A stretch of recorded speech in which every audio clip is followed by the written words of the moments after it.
Well, hello everyone. I am back again with another Love Island recap. I just can't help myself. If I watch a season of Love Island, then I must speak on it. And this time we are talking about Love Island South Africa, season 1. Yes, a whole new country. Again, this will be quite a long video, but as long as it is shorter than 40 hours plus commercial breaks, which are now criminally long, I have saved you time. I really have. And honestly, I've saved you time regardless because I don't recommend watching this season. I'll say it from the outset. It is not up to scratch with the rest of the Love Island franchise, in my opinion. And I will talk about all of the different reasons why. But for one, these people are way too good at interpersonal conflict. The conflict goes away almost instantly. So there was a lot less drama, and therefore I had to sift through a lot more monotony.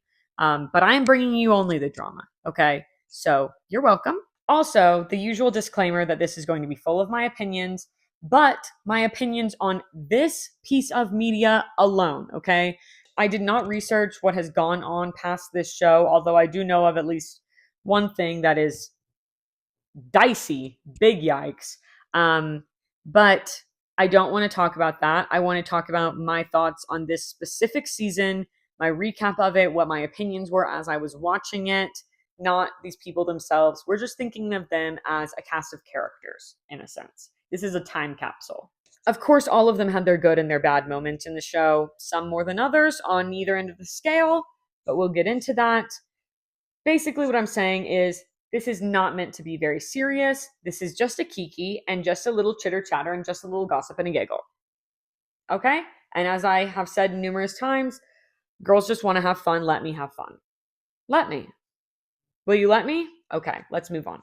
Our host for the season's name is Leon D. I'm not absolutely positive that that's the correct pronunciation because honestly, she doesn't show up that much and I'm not paying her much mind, but that's what we're going with for this video. So sorry to you, Leon D, if I am pronouncing it wrong. And the voiceover is done by not Ian Sterling, which is the most important part to say here. I don't know who the man is. No offense to him, just like props to Ian Sterling. He is incredibly funny. And he really, really makes the show amazing. So that is problem number one that made this less entertaining than other Love Island seasons, is that the voiceover guy he wasn't doing what he needed to be doing in order to bring some comedy to these people who are acting really dramatic about things that really aren't that important, you know? So the concept of this show, for anybody new to Love Island or who did not watch the last video, the concept is that you meet new singles, you pair up, you recouple, you potentially find love. You may get kicked off if you do not recouple with a new partner, or if the fans vote you off, or your other islanders vote you off. The winning pair, who is chosen at the end by the public, gets a cash prize, but only one of them gets an envelope with the cash. So that person has to decide whether they will keep it all for themselves or split it with their partner. Basically, it's supposed to be the question of love or money. Nobody really cares about that because they're all going to become influencers and get cash regardless after they leave. It's not about the destination here, guys. It's about the journey. It really is. And some things that they do throughout the show. They go on dates, they do challenges, they gossip mainly during the day, they have fights, they have parties, and they do eliminations mainly at night. Now, as I mentioned, this is the worst season of Love Island that I've ever seen. Still entertaining at times, but just not nearly as much. And it's not just that. There are other issues too, and I would like to briefly talk about those right now. This isn't really going to be a deep analysis of the issues. I just want to point them out as I saw them. The first thing I want to talk about actually got a lot of public backlash as well, but it was immediately clear, even to me, and I'm not from this country, but the cast is not even a little bit representative of the actual population of South Africa, considering that it is majority, overwhelmingly white, this cast is. And the population of South Africa, if you were wondering, I looked it up, 81.4% Black Africans.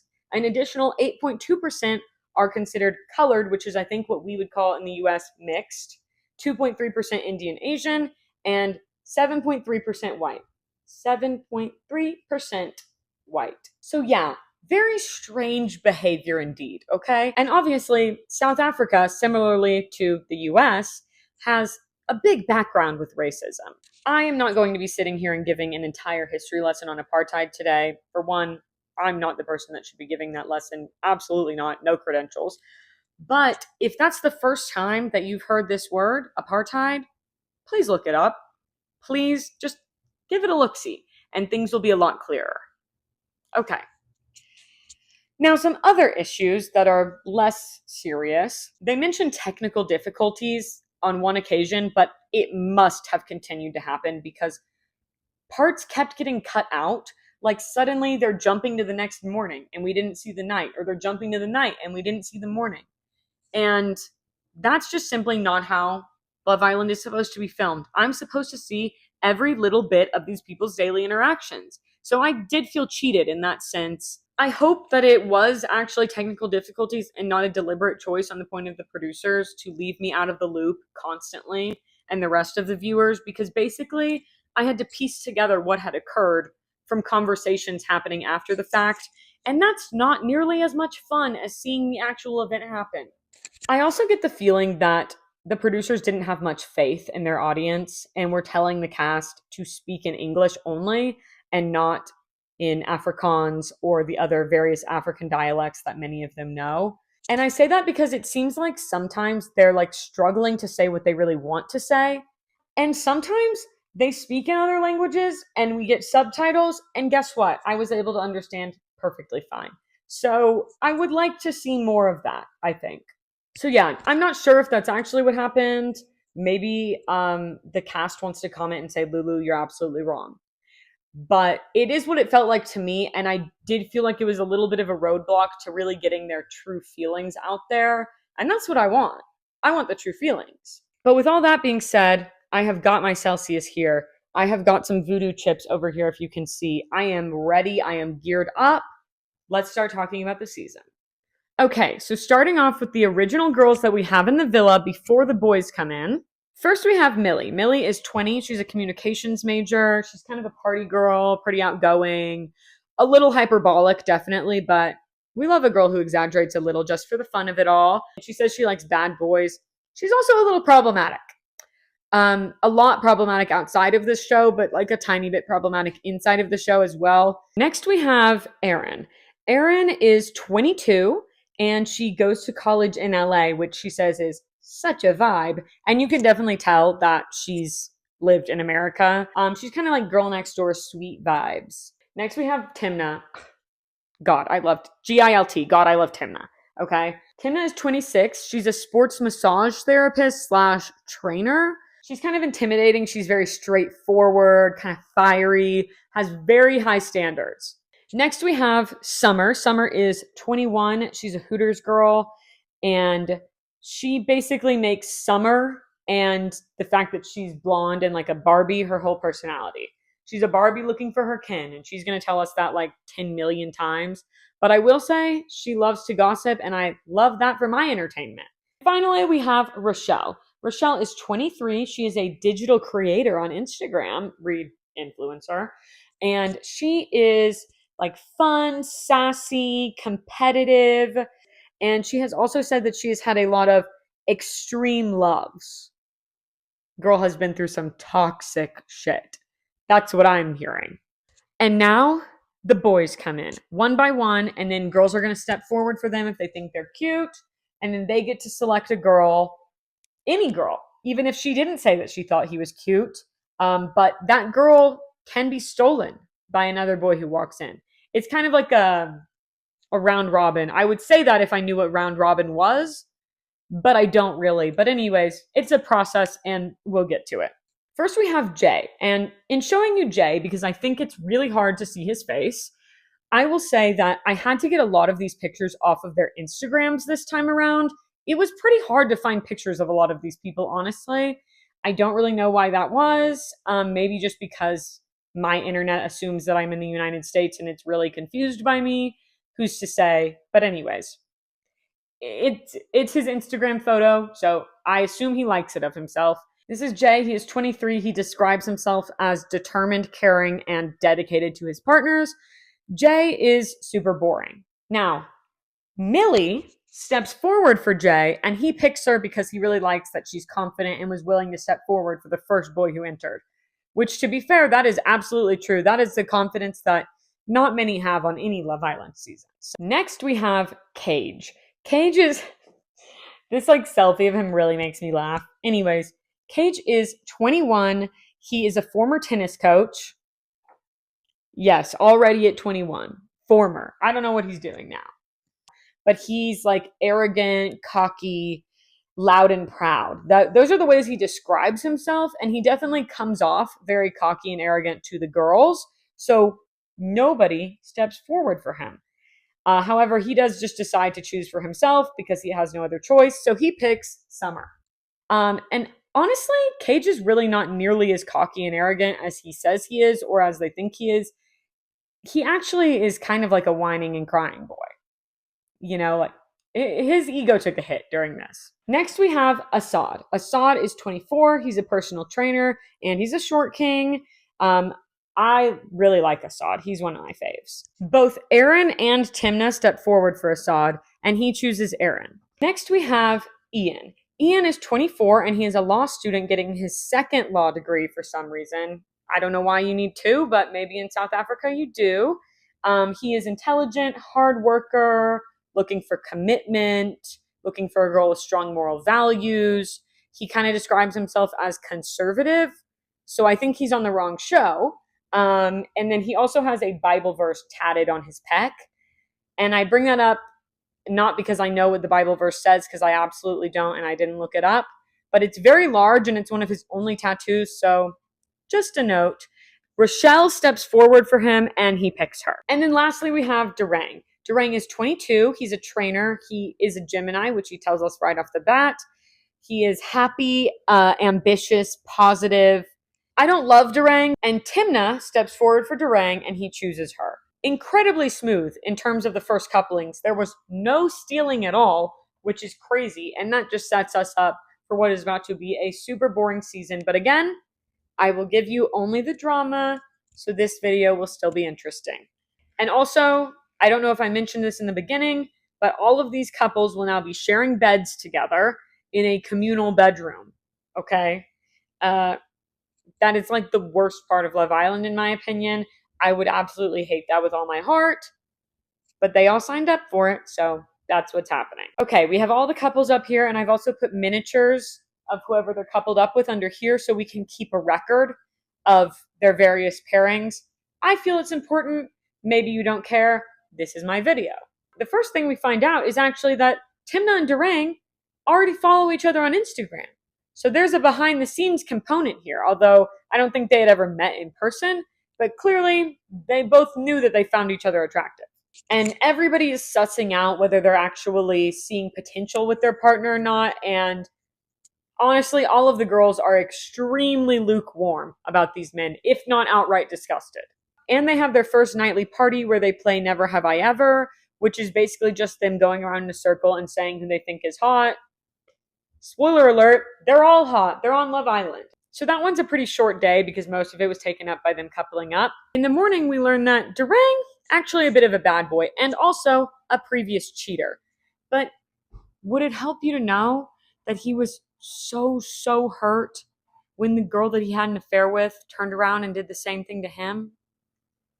And it was completely different than when he did it the first time because she was being spiteful, whereas he just didn't care about his partner. I'm not on his side even a little bit on that one. But moving on, we have a new girl arriving, Sarah. She's a 25-year-old student who is loud. She's confident. She is a woman in charge. A little bit abrasive, I would say, but I do like Sarah, I think. Maybe. I don't know. She does say, though, that she's looking for both publicity and love, so at least she's honest. And since this is our first bombshell, all of these girls are extremely nervous. They need to hold on to their men, even though they've really only known them mere hours. And most of those hours, they were asleep. And of course, every time that a bomb comes in, they are going to be worried, nervous, consider their options, blah, blah, blah. It's going to happen every single time, so I'll stop mentioning it. But that's the vibe.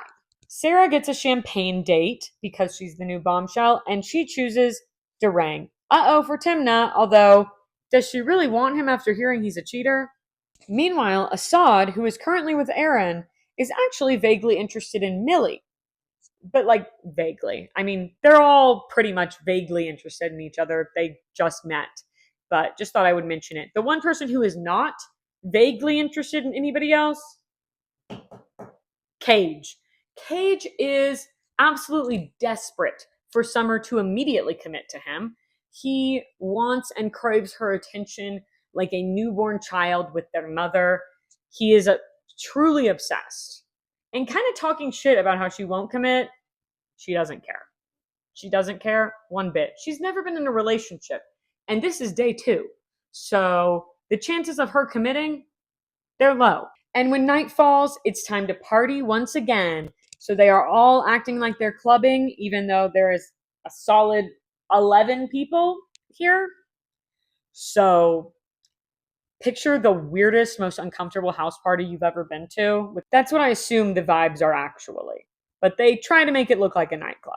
And they also play a suck and blow game where if they drop the card, they have to do a dare. And they're pretty much all just kissing each other. In the morning, they do a dirty laundry challenge, which is basically just exposing each other for things that they admitted during their interview process. And they have to kiss the person that they think has the dirty laundry that they like read on a card. There is literally not a single secret of note that they pull out in this game. And they are all giving each other the most chaste little pecks I have ever seen, except Aaron and Assad, who know how to give us entertainment and fully make out. I mean, it's not much, but I'll take it. But then it's time for Sarah, the new bombshell, to choose a boy that she will be coupled up with. And she chooses Ian. Then they get to go on a date and they basically just discuss how Rochelle immediately friend-zoned him and also that Rochelle is apparently too tall for him. So Rochelle is now single, as you can see, and we have Ian and Sarah in their couple. Now back to Mr. Durang. It is so early on and he's already making a lot of mistakes. Because he says to the boys that the conversation flows better with Millie, but he's looking for more of a thimna in his life. And he could have said that to them. I don't know if it would have gone over well, but he could have just been honest. But instead, he tells Thimna that he sees Millie as a fun time and that Thimna is a proper woman. So he made it worse. He made his original thought worse. He couldn't take it anymore. He had to hide. Anyways, I'm putting you right back up there. Thimna does not see that as a compliment at all because Thimna is wonderful. And she tells him basically, I'd rather you not speak unless what's going to come out of your mouth is going to be reality and not just some sort of fluff that you've formulated. Because we all know that that's like some way that he thought would make it sound better and it doesn't. And this night is where they have technical difficulties and we basically don't see any of it. So at this point I was thinking, oh my God, maybe it's not that boring. Maybe I just missed stuff. That wasn't the case. But I will say, Rochelle, she was kind of flirting with Cage, Summer's man, who is supposedly super obsessed with her. But she says it was really just banter and she doesn't want it to turn into anything more than that because she knows that Summer really likes him, even though she's not giving him quite the like attention and immediate like love bombing that he wants. Plus, Rochelle is more interested in Jay, but unfortunately, oops, him and Millie make out, which is his partner. But Rochelle is still kind of peeved at this because Millie claimed that she didn't see anything with him.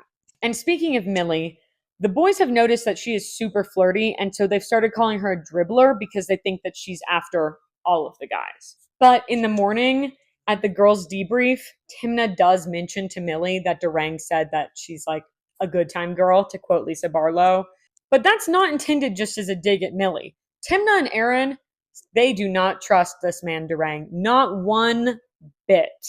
And while we're talking about who we don't trust, Aaron would also like to add Jay and Millie to that list as well. And she's not alone in this because there is a lot of whispers going around about Millie. As I said, people are saying she's flirting with all the guys. People are saying that she's not a girl's girl. So Millie, post-girls debrief, is thinking, maybe I should also not trust Durang. Maybe I made the wrong call here. She's kind of wanting to backtrack and go to her day one pick, Jay, and she's telling him that she really is into him and she wants to get to know him and she wants a good guy, not her usual type, because that's not Jay, and that's a bad guy.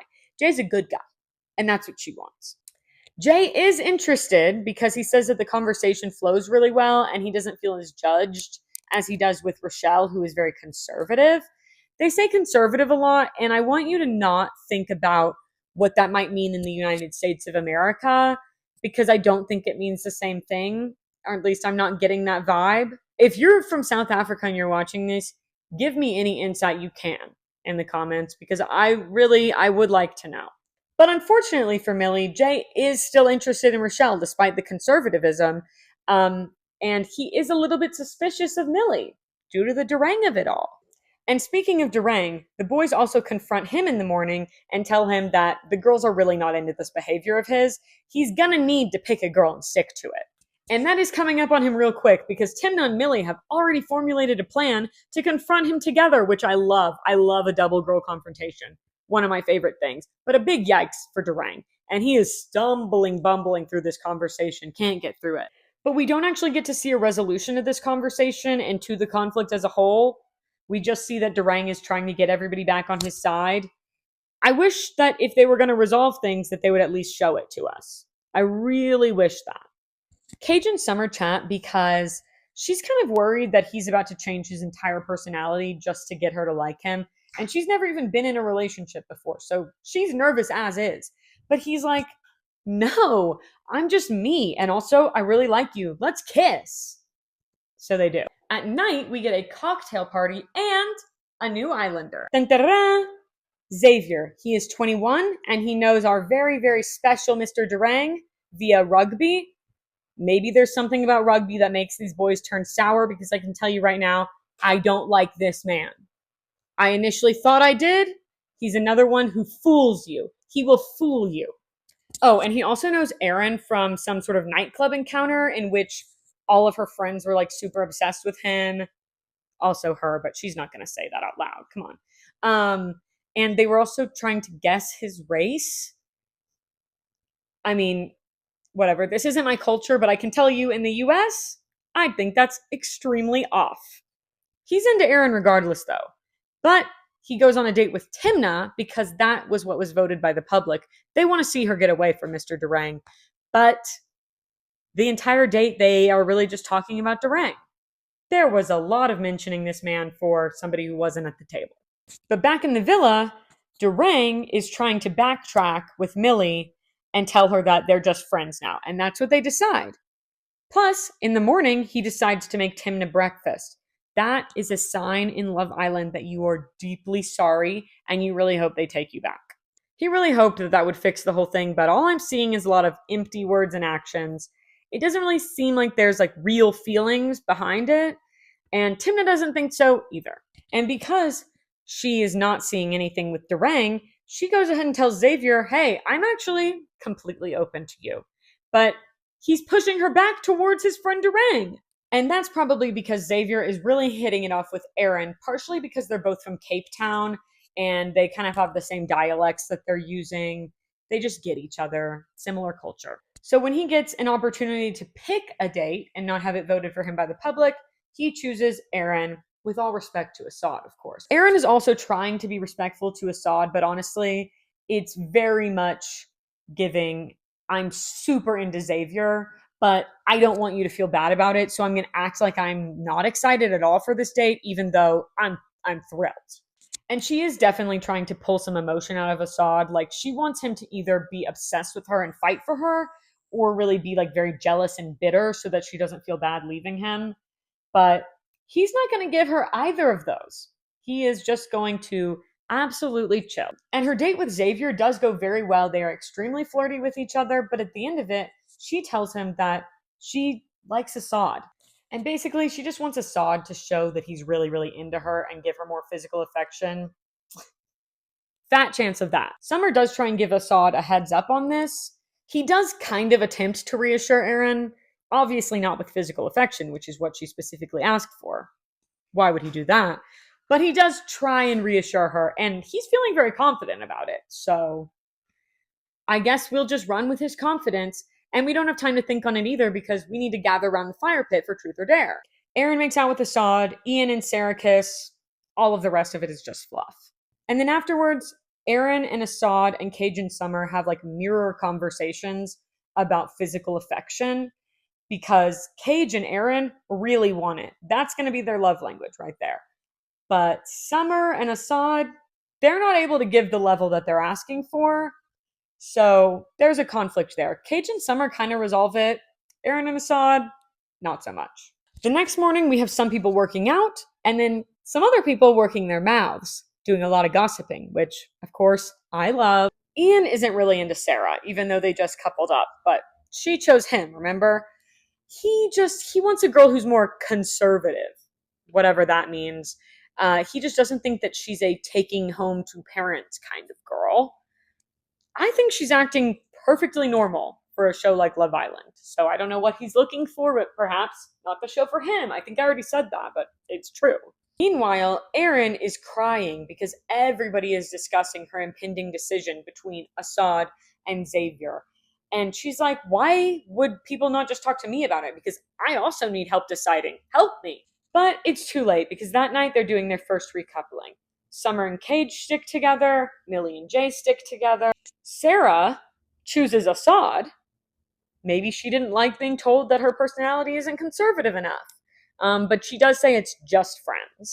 And Aaron and Thimna are over here like, what is happening? They are very confused. Apparently they were not as clued in to the strategy as the other girls were. So Thimna chooses Xavier, citing the South African public's vote for them to go on a date. I don't know, maybe the public does know best.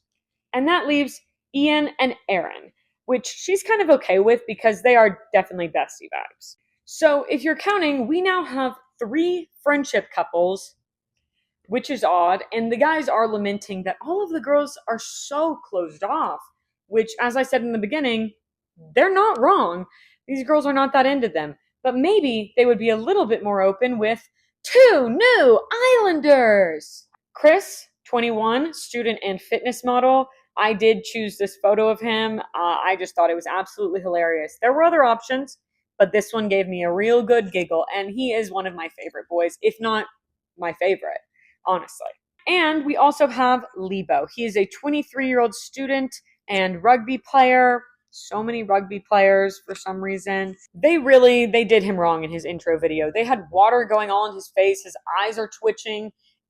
It's a crime that they committed against him, but that's okay because he's going to persevere nonetheless. He is also a contender for favorite boy for me. And the next morning when we find out that Millie, she's actually not so sure how she feels about Jay anymore. And that obviously has nothing to do with the new arrivals, who are obviously very scrumptious looking boys. Nothing to do with that at all. Nothing. And it would be wrong of you to assume that, actually. Xavier and Durang are convinced that Chris is really going to turn some heads because he is blonde and flirty. And to that I say, a blonde man? A blonde man? Y'all know my feelings about blonde men. And again, one of my favorites, maybe my absolute favorite man in the villa, and blonde. But I don't think that's going to turn many heads. Who they really need to be worried about is Libho, because the women have noticed that he is a fine piece of man. And they really like that he is giving like calm, composed, mature, big energy. Anyways, then they do a game where all of the girls like feel the boys' muscles through like holes in a wall. Cage does not participate because he's the host, but all of the other boys do. And then they vote on the best body, and Ian wins. Ian, that is going to be one of his rare wins here. Afterwards, Millie does a little temp check with Xavier to see if perhaps she could jump ship. And he is more than willing to let her on board. So she immediately breaks it off with Jay, and they're going to get to know each other. Jay doesn't seem that broken up about it, and him and Rochelle are getting the tea from Assad. Apparently, Durang was really egging Chris on to go for Millie, and they think that it's all just to create drama. Durang is apparently a shit stirrer, which honestly, the rest of them are pretty boring, so we kind of need him right now. Assad has had it with Durang, frankly, so post tea sesh, he goes right ahead and confronts him. That night, Ian gets a hot tub date for winning Best Body, and he chooses Rochelle, even though he's pretty sure that she doesn't like him. And he's correct, she doesn't. But if you recall, they were initially paired together. She stepped forward for him, and he's starting to notice her glowing personality and conservative values that he so cherishes. But unfortunately, she has not been noticing him since the day she stepped forward. So that's a waste on Ian's part. Big fail. Weirdly enough, Jay also gets a hot tub date. For what reason? I don't know. But he also chooses Rochelle. And she is less resistant to Jay, but she wants to put herself first and try things with the new boys as well. So not exactly locking it down. Now, we haven't spoken about our beautiful, gorgeous Miss Thimna in a while, and she is feeling more upbeat than ever before now that there's new boys here. She is more into Chris, but she is not taking Libho out of the equation either. And where are the new boys at? Well, Libho really likes Thimna. He loves her aura. That's what he says, which is a fantastic compliment. He even goes so far as to ask her if it's okay if he is friends with Durang, because Durang was kind of annoying to her. I mean, the man's kind of in love. Chris is thinking Rochelle, so maybe she was right to say that she wants to put herself first and see what the new boys are all about. But neither of these boys are sure where they stand with those girls, so in the morning when they get dates, they choose them, and both dates go pretty well. Now, Erin is in the unfortunate position of wanting a guy who does not want her back, namely Assad. And she's concerned because he's kind of been talking to Sarah a lot, a little bit too much for her comfort. And he's also said that he's waiting for a test, which obviously means a hot girl that he's interested in. Perfect. So Erin's kind of over it. And we also learn that Millie is annoyed with the continued gossiping about her and how she's flirting with all the guys. So she wants to confront the girls about it, but then they say, yeah, we have told you all of that to your face, that you're flirting with all the guys and you're not a girl's girl and we don't trust you. And also, you gossip a ton as well, so up yours. And somehow that leads to them all making up. So conflict resolved, no need for entertainment, it's all good. But don't worry, we are going to get some content because there is trouble in paradise for Cage and Summer. Summer has been revealing her true feelings about their relationship to new boy Chris. Never a good sign. Basically, she initially was not into him whatsoever, but then they kind of built it up. But then her level of affection was not enough for him, and now she's kind of realizing maybe we have nothing in common at all. And Cage is already bothered by the fact that she's talking to Chris, even though he claims he's not jealous, but he's being extremely fussy for somebody who's not jealous. She kind of just brushes all of his feelings about that off, and he does let it go. Not really. He doesn't really let it go, but he gives the impression that he's letting it go. So, to be continued there. At night, they play a game of beer pong where there's dares written on the bottom of the cups. And honestly, it must have taken forever to film. This cast, not a single one of them is good at beer pong. They would not survive in the South, I can tell you that much. They are horrible at that game. Truly horrible at it. But whatever. Highlights, Libho and Erin make out. And also, Chris and Summer make out. It's very brief, but Cage can't handle that. So he ices Summer out for the rest of the night. Oh, and we also get a brief bit of Millie and Xavier smooching. Not a dare, just wanted to do it. And then we're all to the fire pit. Public vote dumping. The votes for favorite Islanders are in, and at the bottom we have Sarah, Jay, and Summer.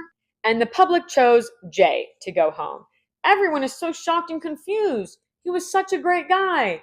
Well, yes, but he was also very boring. Goodbye, Jay. Also, side note, Cage and Assad both cry when he leaves, which is not the weird part. The weird part is that they say that they don't even cry at funerals. They knew this man a week. A week. So something is amiss here. I don't know what, maybe multiple things, but something.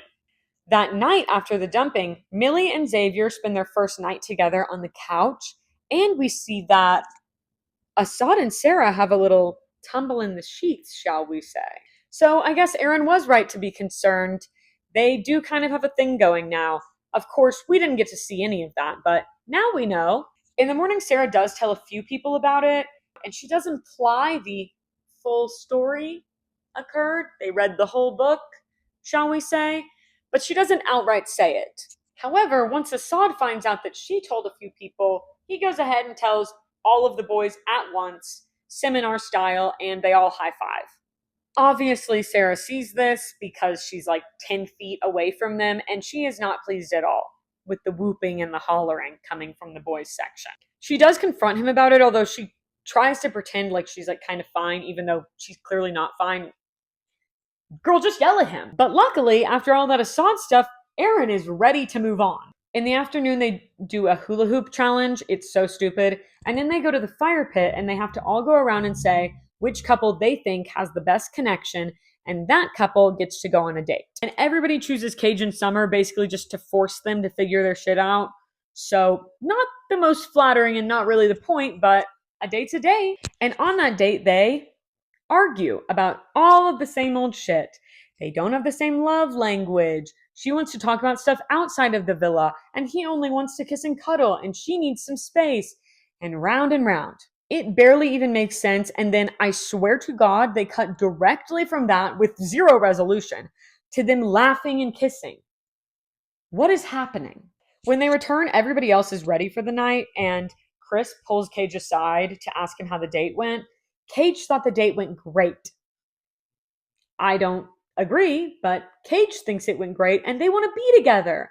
So at that point, Chris is going to let him know that actually he also likes Summer, and he's going to go for it. So just a heads up there. Cage is not happy about it at all, but he will let the guy give it a try, which he does immediately.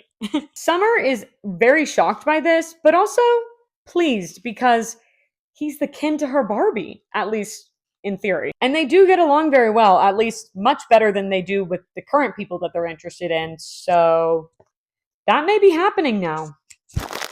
Just got some ice cream. If you want to join me, get some ice cream. Also, Aaron is interested in Libho, and it's flowing both ways. Mainly, it seems that he really likes that she's very affectionate, which Thimna isn't really.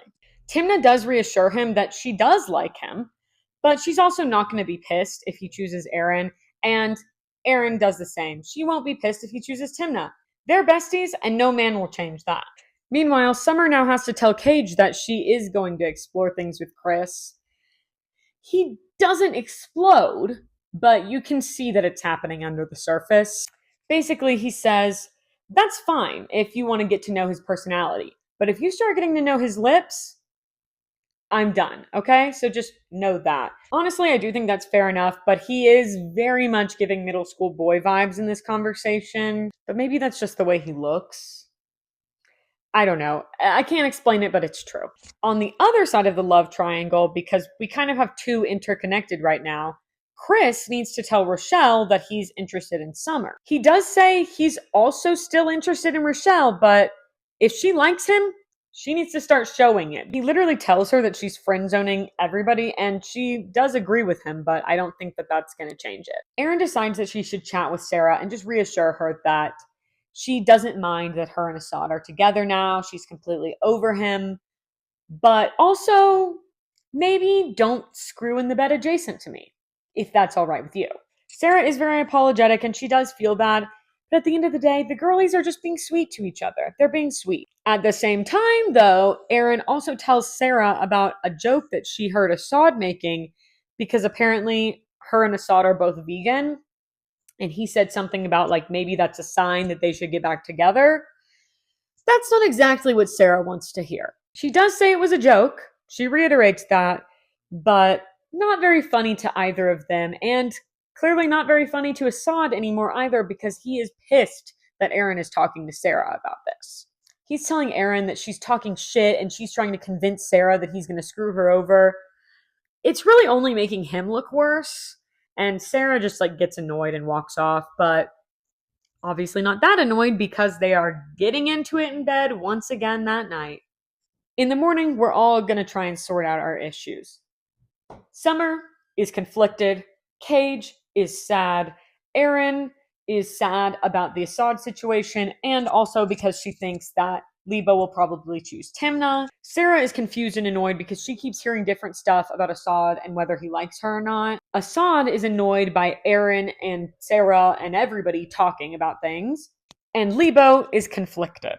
But for somebody who's conflicted, he sure is hugging the hell out of Aaron. Like, these two cannot keep their hands to themselves. I mean, nothing more than hugging, but the hugs are long and lingering, like uncomfortably so. Anyways, we have a daytime challenge and it's Kiss, Marry, Pie. That means reject if you're not up on the slang. So some notable highlights. Libho is obviously going to be asked to be married by Thimna and Aaron. Chris gets pied by Thimna, Sarah, and Rochelle for being shady. We get absolutely zero context on that allegation, and neither does Chris. He's confused too. But I assume it's because of his interest in Summer while also kind of being interested in Rochelle.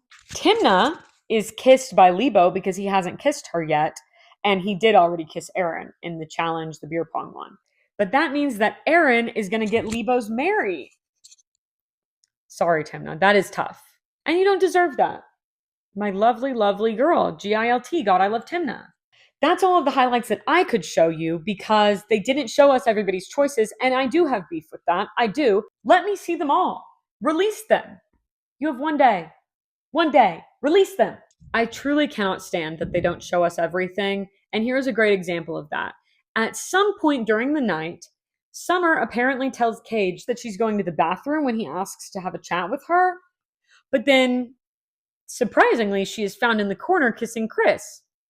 Oops. Cage is just desperately brokenhearted about this, and he talks to her about it, and apparently the problem is not that she's also getting to know Chris. Surely not. The issue is that she's never spending any time with him anymore.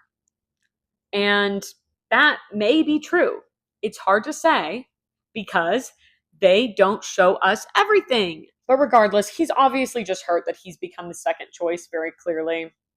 But she basically says, well, I like him also. And to be honest, I am tired of hearing everybody yapping about it. I want to do what I want to do. And at night, we have a recoupling, and the new boys get to choose first. Libho chooses Thimna, yay for Thimna, and also yay for us because we no longer have to see those lingering hugs with Aaron. And Chris chooses Summer. So you know shit is going to go down, but we do have to wait a second for it to go down because everybody else has to choose their partners too. Millie and Xavier are now together. Sarah and Assad are sticking together. Aaron chooses Ian platonically again. And Rochelle decides to choose Cage to save him. So basically, his torture continues. This is absolutely torture for him. They should have just dumped him, but they didn't. So goodbye, Durang. Afterwards, Summer tells Cage that she still wants to work on things with him and that she still likes him, which to that I say, girl, why? We can all see that you're more into Chris, but we're going to pretend. I think she's just scared. Honestly, it's like watching a really sick old dog that is being kept alive by the sheer willpower of its owners, when in reality, the kinder thing would be to put it down. Obviously, I am not saying that we should put Cage down, but let's dump him from the island and not force him to play this little game with a girl who's not as into him. And to make matters worse, this poor man has to try and sleep with his head in complete turmoil. And on one side of him, Sarah and Assad are going at it like bunnies. And on the other side, Millie and Xavier are doing some sort of extreme edging and like whispering very audibly about giving into temptation. I mean, at least give this man a room of his own for one night so he can have a good cry in peace. That's what I would want. That's the humane thing to do here. In the morning, Summer is telling Chris that she would have chosen him too if she had had the choice. And at the same time, telling Cage that she was crying all night. So we're not all on the same page. Maybe not even in the same book. But Chris and Cage finally discuss it together. And Cage is mainly upset about the sneakiness of it all. And Cage goes ahead and lets us in on some very important information that we were, of course, not privy to because the producers don't know how to do their jobs. But anyway, Chris initially told Cage that he would not go for Summer because it would be a burnout fling. Yeah, he's given us the goods. And Chris does admit that he said this. However, he also admits that he was lying when he said it. And does apologize for the lie, but that really doesn't make anything better for Cage. He's actually even more mad now. So he ends that conversation with Chris and tells him, F you, you're a liar, leave me alone forever. And he's really done with this shit. So he goes straight from Chris to Summer and tells her about the burnout fling comment. He is at least nice to her about the situation in general and says, like, he's not mad at her. He's just upset by the situation. And he understands that she just needs to do whatever is right for her, and he respects that. So then she heads over to Chris to confront him about the burnout fling comment. This is burnout fling gate. And he again admits that he did say it and that it was a lie and apologizes. But she really just needs to figure out who she's going to choose, because everybody in this situation is in absolute agony. She's taking up all the airtime now. And while this is probably the most entertaining thing going on, it's getting a little annoying. That day, they have a challenge, and it's basically the newlywed game, so which couple knows the most about each other? Xavier and Millie win because they are becoming quite a strong couple already. And for that win, their prize is the hideaway, of course. I don't know if I've mentioned the hideaway yet in this video, but it is a room in the house that is secluded from the communal bedroom. So you can get up to all sorts in there. You can kind of have some alone time. That's where Cage should have been the night before, peacefully crying his eyes out. But no, they only want people to be doing, the amorous stuff in there, not the crying sort. But it would have been kinder. Anyways, Xavier and Millie have it now. Xavier promises, swears up and down that he will not hump and dump her. I'm not kidding. Those were his exact words. They were. And we'll find out if he is being honest here. Although I will say they don't do anything. They don't do that thing. As much fun as it was to talk about somebody else, Summer is still agonizing. We are fully doing pros and cons lists now. Basically, Chris brings out the best in her. And Cage is overly affectionate to the point of desperation, really. But somehow she's more attracted to him. She gets butterflies. The butterflies, guys! You can't ignore them. So she chooses Cage. So she goes and she presents the list to the boys. She fully tells them her thinking. Chris takes it very well. He respects it. He's like, good thinking. I appreciate the logic. No worries. Cage, on the other hand, he does not love the list. Not at all. He gets very annoyed and tells her, like, it's so messed up. Gets mad at her about it. He hates it when people do logical pros and cons lists. This is all about passion. But she's made her choice, so that's that. I wish those butterflies would go to hell. So now, Chris will be sleeping on the couch every night since he's technically still in a couple with Summer, and that's her bed, but they don't like each other anymore now, even though they clearly do. They clearly do. Okay, but they're in denial. In the morning, Libho, Chris, Xavier, and Assad all get texts from new girls that they're going on dates with them. Libho actually does have a conversation with Thimna beforehand to see what her boundaries are around him dating new girls, which is very gentlemanly, but just because he asks what your boundaries are doesn't mean he's going to respect them. But she says her boundaries are basically don't be too flirty, don't be touchy. Fair enough. And she also says she trusts him, which he's really happy about because she clearly trusts him more than he trusts himself. I'm worried about that. That is worrisome, okay? Not particularly for the date that he actually goes on because while he is flirty, it's nothing insane. Probably not boundary crossing, but just that statement in general that she trusts him more than he trusts himself, I really don't love it. Really don't love it. Would say I also don't even like it. Anyways, let's meet the new girls. And I do want to note that both of these girls are viewers. They are Love Island fans who now get to go on the show. It's really, I find it very beautiful and fun.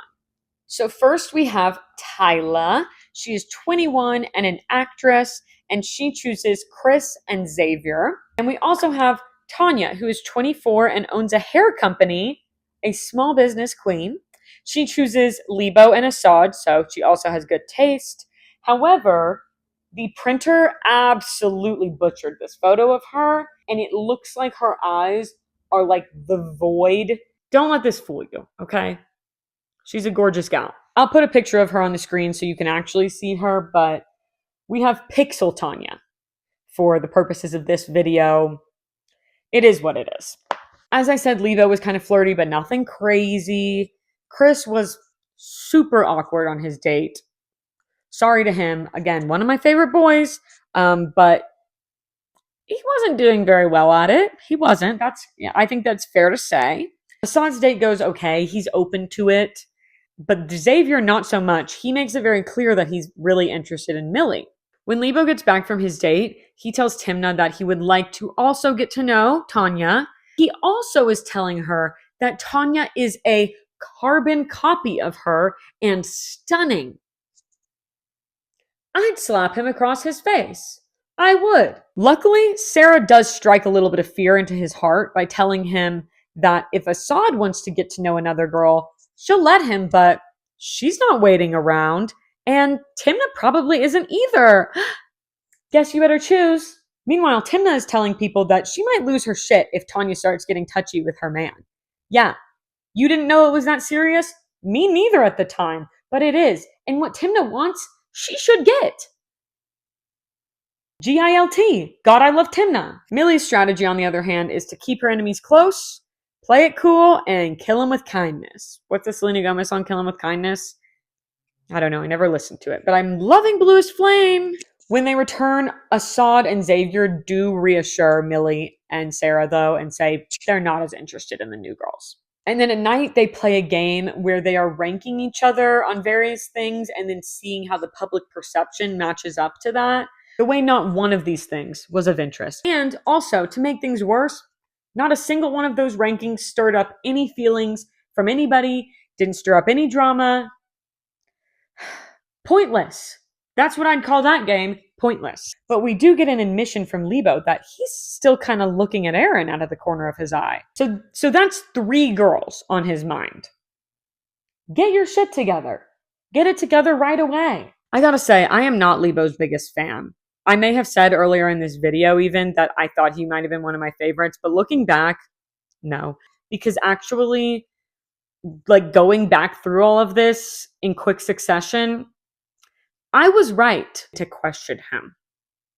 And that's what makes anxiety so tough, is when I'm always right when I'm worried, you know? So Libho does tell Aaron that he misses their friendship, and she agrees. But Thimna's okay with it because she's cool and mature and I guess just a better woman than I am. But she then puts on a saucy little number and gets into bed to make out with Libho. I want her to be wary of this man. We move on. The next morning, the new girls have arrived, so things are tense, but they just get to know everybody during the day. Chris is seeming interested in Tanya, and lucky for Ian, Tyla is kind of into him. And then that night, we have a denim and diamonds party. This was the theme for like a senior grad party I went to, I think. Okay. Libho is still keeping the door open for Tanya, but he's saying, maybe more friends. He's backing away slowly. So she's going to go ahead and see if she can get in with Chris because he does seem kind of interested. The only issue is that he is also interested in Tyla, her fellow bombshell. On Tyla's front, Xavier tells her, nah, we're only going to be friends. I'm just interested in Millie, but not a problem because Tyla is actually leaning more towards Ian. And that's mainly because he's putting in the work, where these other men are not. We have to leave our focus from the new girls and pay attention to Cage. He needs attention right away, as usual. But this time, it is important because he needs to tell us that he's getting the hell out of here. Basically, the man is just spiraling, even though Summer chose him. His ego just doesn't know what to do here. He's feeling insecure. Not a good spot for him.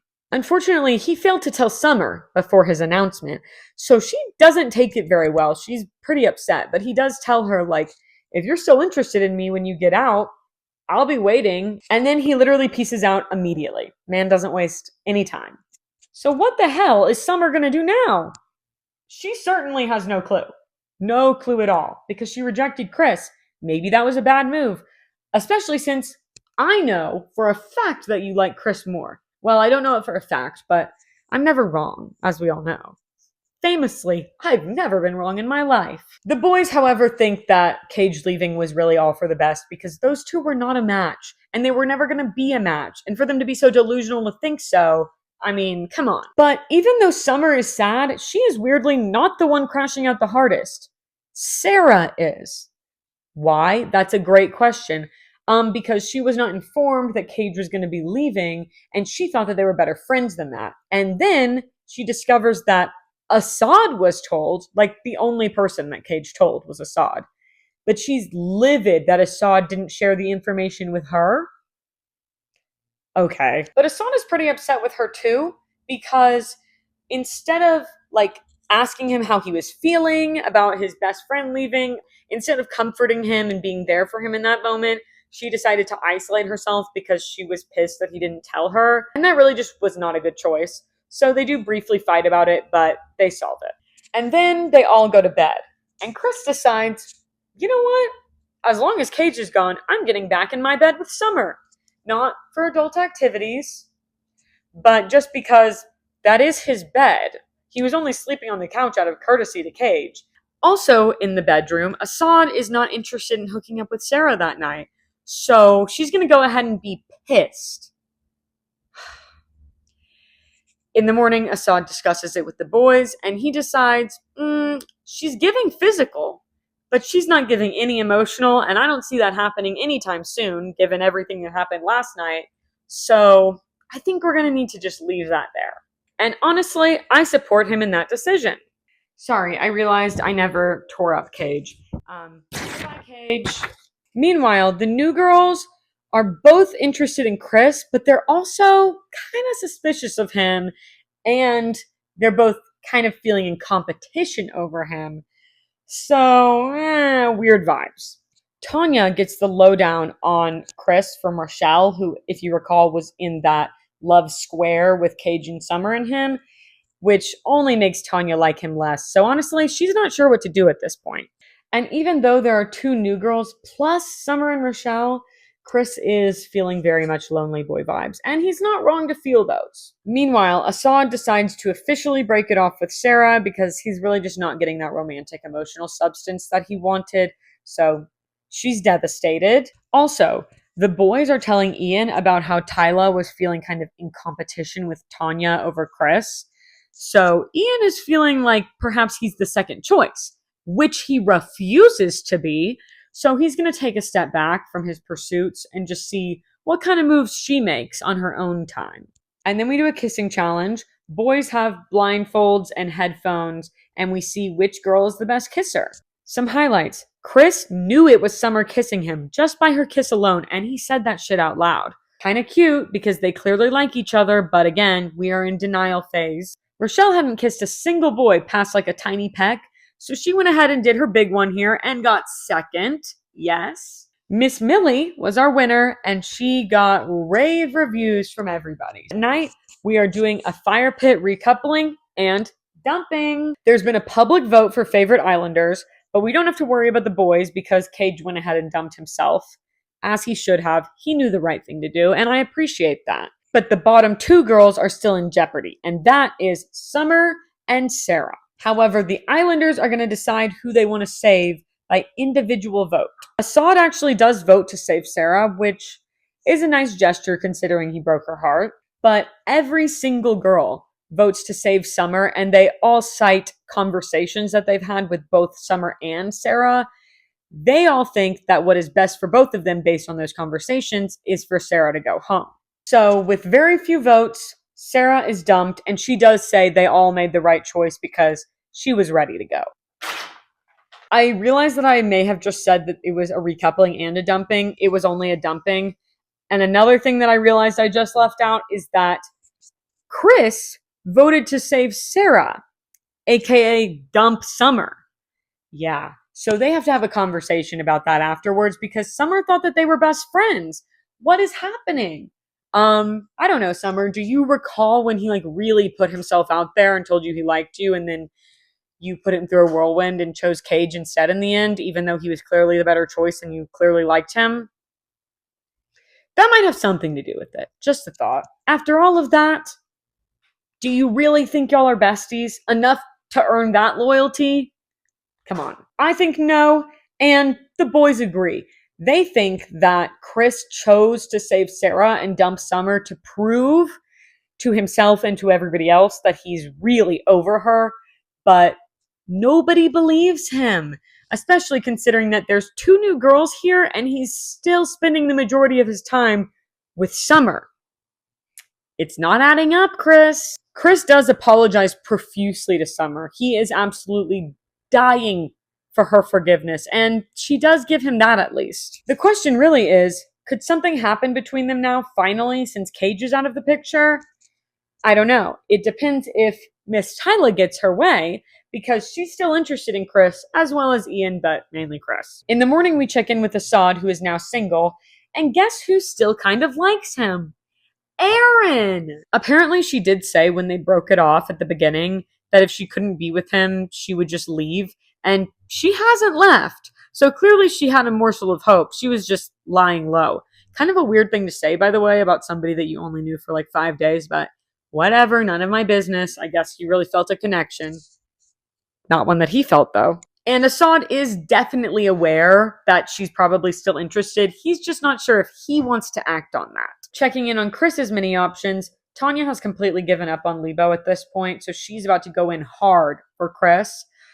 But unfortunately, he's just kind of seeing friends. But still, what other choice does she have? Then we have a girls' challenge for the title of Best Ass. Mostly pretty silly. And Thimna wins. Can't say I disagree. GILT, God, I love Thimna. Afterwards, the men have a kiki to discuss which girls they would save if there was a recoupling. Because we have a lot of vulnerable single girls right now. Rochelle, Erin, Summer, Tanya, and Tyla. That's almost all the girls. Literally only Thimna and Millie have actual interests that are really going somewhere right now. So they need to make some decisions because the only dudes available are Chris, Assad, and Ian. There's clearly a discrepancy here. And during this kiki, Chris has a little bit of a revelation. Him and Aaron actually matched on Tinder before the show. Yeah, they decided not to tell us that. And maybe he forgot, who's to say. But he's remembered now. And he's wondering, maybe, could there be something there, considering we obviously both think each other are attractive? He does throw it out there to her, but she kind of just giggles and brushes it off. Flop. Meanwhile, the new girls are really failing at their bombshell job. No prospects whatsoever, despite the fact that Tyla is constantly claiming Chris to the other girls and getting pissed when anybody talks to him, which he does not appreciate. He's still not into her and fully tells her that, which sends her into tears. Tanya's not getting anywhere either, so. At night, the boys have to do a spa activity for the girls since they didn't have to do the best ass competition. And you might not be picturing this, but these girls put them to work like it is a mother salon, okay? They are working their asses off. And of course, if we're going to be at a salon, we are going to gossip. Millie and Summer discuss Erin's options because why is she suddenly interested in Assad again when she told them that she had already gotten the ick, which everybody knows you cannot come back from? And is it possible for her to be with Chris? Because they definitely saw him shooting his shot. And Summer is experiencing like a tiny bit of jealousy over this, which she's so confused by. Nobody else is. The rest of us are not, girl. Just go get your man. Millie follows up that gossip sesh with a discussion with Assad about it all, and he says that Aaron did come to him asking him if he might be interested in rekindling, and he's not. But he is a little bit interested in Tyla. And speaking of Tyla, Thimna tells her that Chris is not completely disgusted by her, and perhaps if she were to really put herself out there and put in the effort, the tables could turn. So that prompts her to have a convo with him where she reveals that she came to this show specifically for him. And is like, I mean, sorry, I guess I told everybody that I liked you except you. My bad. He really just didn't like how possessive she was being behind his back without even telling him that she was interested in him and without him showing any interest. And basically that all gave him the ick. And I get it. So she is once again shot down. 2 rejections in the same day from the same man. Thimna led her astray, for real. But her loss is Tanya's gain because her and Chris basically make like a friendship-ish pact. They don't really see anything romantic, but maybe, or maybe like another hot person will come in and then they'll be instantly done with each other. But hey, if they're cool with it, I'm happy for them. In the morning, Ian lets Rochelle know that he would be interested in choosing her in the next recoupling if nothing else is panning out. If you recall, he's kind of always had a thing with her and been trying and failing off and on since day one. But he's going to keep his hopes up and stay persistent. And honestly, he knows that nothing's really panning out for either of them, so why not? Of course, he is still willing to get to know Tyla because he'll take any attention that is offered to him right now. But Tyla has options now because now Assad has thrown his hat in the ring. So things are looking up for her. At night, it's time for the recoupling, and the new girls get to choose their men first. Tanya chooses Chris, and Tyla chooses Assad. Another L for our boy Ian. But once they're done choosing, it's the boys' turn. Xavier chooses Millie, and he says that he has fallen in love with her. And afterwards, she says that she's never been with anybody who was proud to be with her. So I was fully crying, tears streaming down my face, and I wish that I could tell you that those tears were not in vain, and yet I cannot. I cannot. Sorry, back to the recoupling. Libho and Thimna stick together. So that leaves Ian to be the one to choose which girls will be going home and which girl he's going to save. And he decides to save Summer. Did you think that's who he would choose? I didn't. It's just as friends, of course, but he feels that she's here for the right reasons and is really trying. Plus, he thinks that she would do the same for him. Not like Aaron hasn't already done the same for him, but no worries. So goodbye to Rochelle and Aaron. It is a tragic loss for the villa, but not really for us because we really didn't see that much of them. The next day, Summer has woken up with a realization post near dumping experience.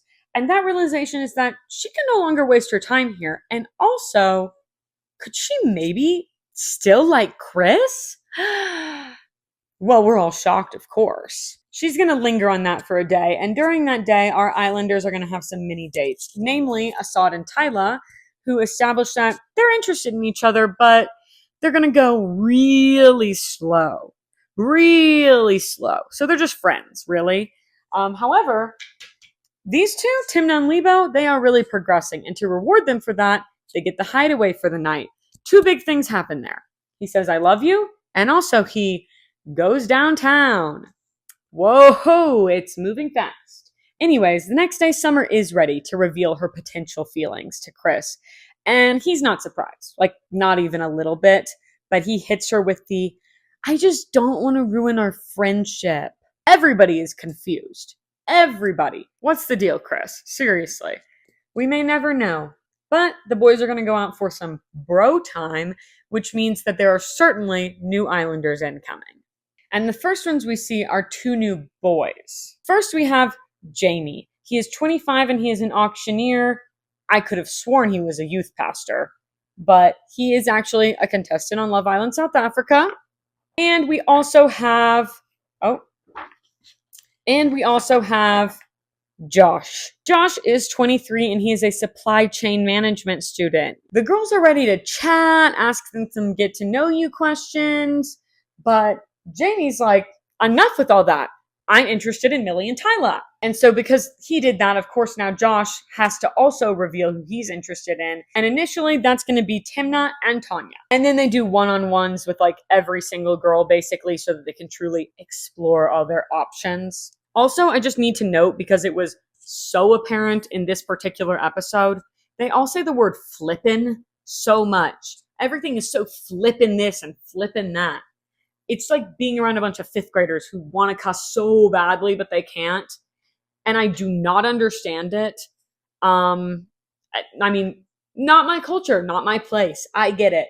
But like, damn y'all, it is like I'm being edged. Say Now, the boys did not get any new girls on their bro time outing. They wait until the nighttime to bring in the new girl islanders. And now tell me why they had one girl all cute bringing in champagne bottles to everybody, and the other girl has to bring in a huge full plate of sushi, like she is their waiter. Damn, that's tough. But I will say, Mishka doesn't seem to mind at all that she's having to bring in the sushi. She takes it like a champ. She's 23 and she's an influencer. And the other new girl is where I need to admit a mistake. I did not print her photo out. I completely forgot about her. Spoiler alert, she won't be here very long, clearly. But her name is Jelena. She's 20. She's a retail assistant. I'm sure I've put her photo up on the screen at this point. And even though I did do her dirty by not printing out a photo of her, I just have to say one more nitpicky thing. I'm so sorry. No hate. But she says that she is family orientated. Lots of them say this on Love Island seasons. Lots of them say family orientated. And it's very grating for me to hear. And so because I'm annoying, I need to say out loud, it is family oriented. It is not family orientated. I'm sorry to be that girl, but unfortunately, I'm really struggling with hearing it over and over again because so many of them say it. And both of the new girls are into Assad in terms of single men, but they are also going to try their luck at stealing Xavier or Libho. I mean, they have to check just in case. Ian is still here, guys. He's still here. He's single. He's available. Who wants Ian? Nobody? Dead silence? Oh. Okay. Anyways, since Assad is a main target for the new bombshells and him and Tyla are not really vibing, she decides she needs to move along to the safer option. So she will take Ian.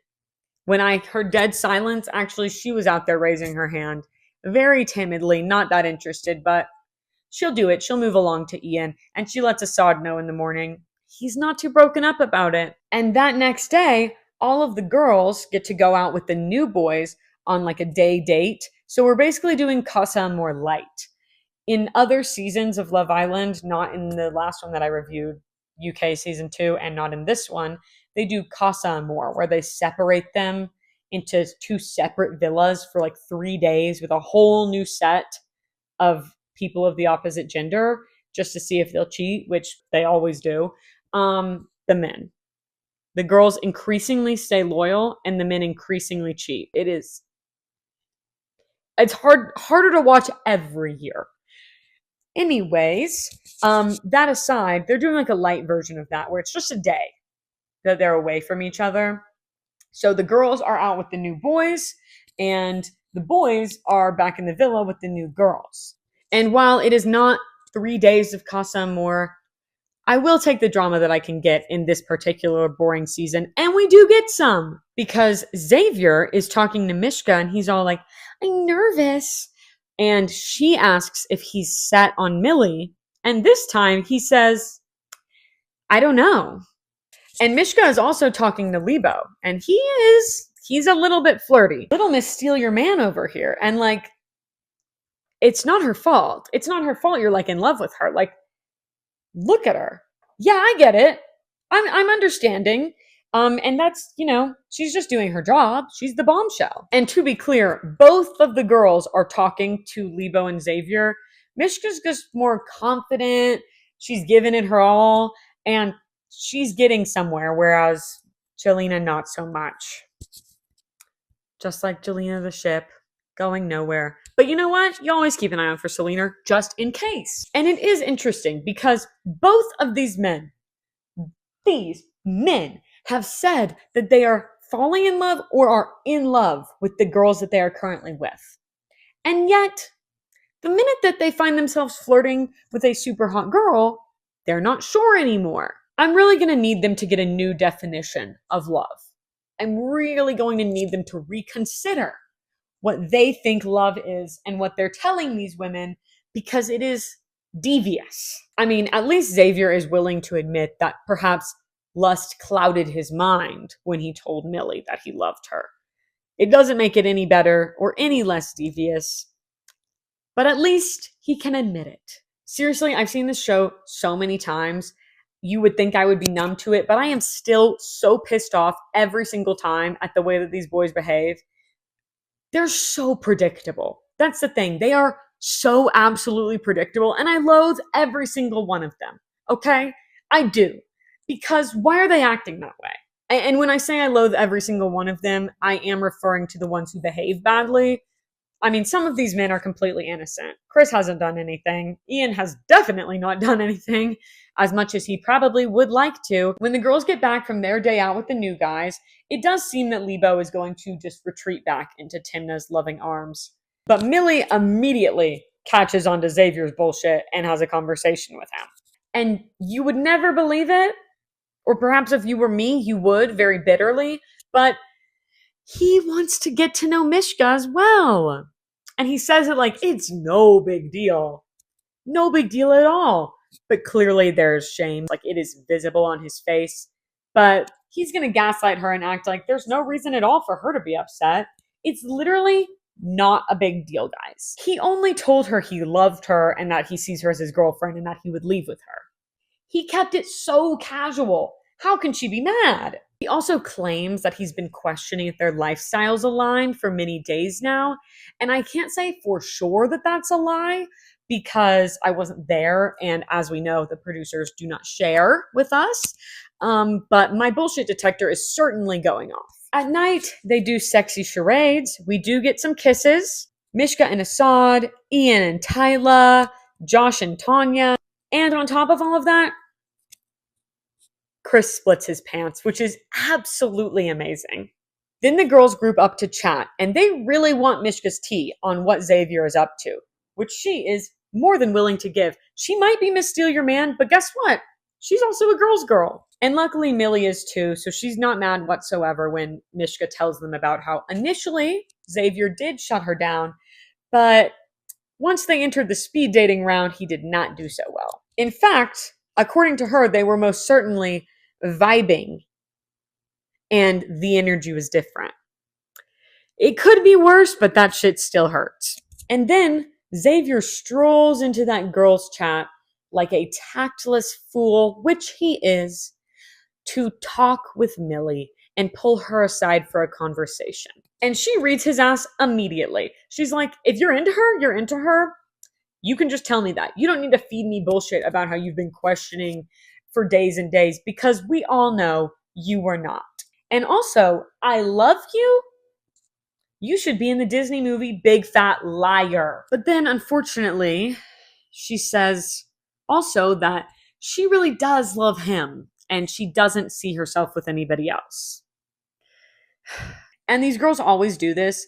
And I just want to say that my stance is I don't give a if you don't see yourself with anyone else, okay? I'm gonna need you to put on a pair of glasses and look around. You are on Love Island. You are on a dating show. You haven't even known this man this long, and he was willing to do that to you? Let's get a grip.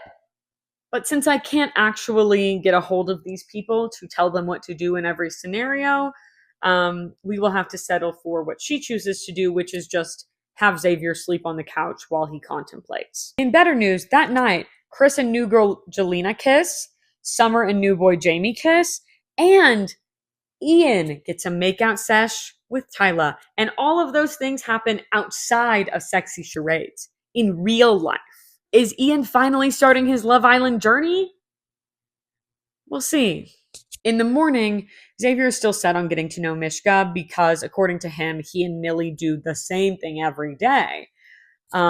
However, I think he's failing to recognize that he's on a heavily structured reality TV show, so I'm not sure swapping the girl is going to change that. Luckily, some of the boys, Assad and Ian specifically, have the common sense and the wherewithal to understand that it was a big mistake for Xavier to tell a girl that he loved her and then jump immediately to the next hot girl who was his type.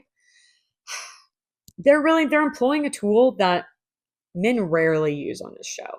Empathy! At least Thimna and Libho are still in a good place, but let Xavier and Millie be a lesson to you all.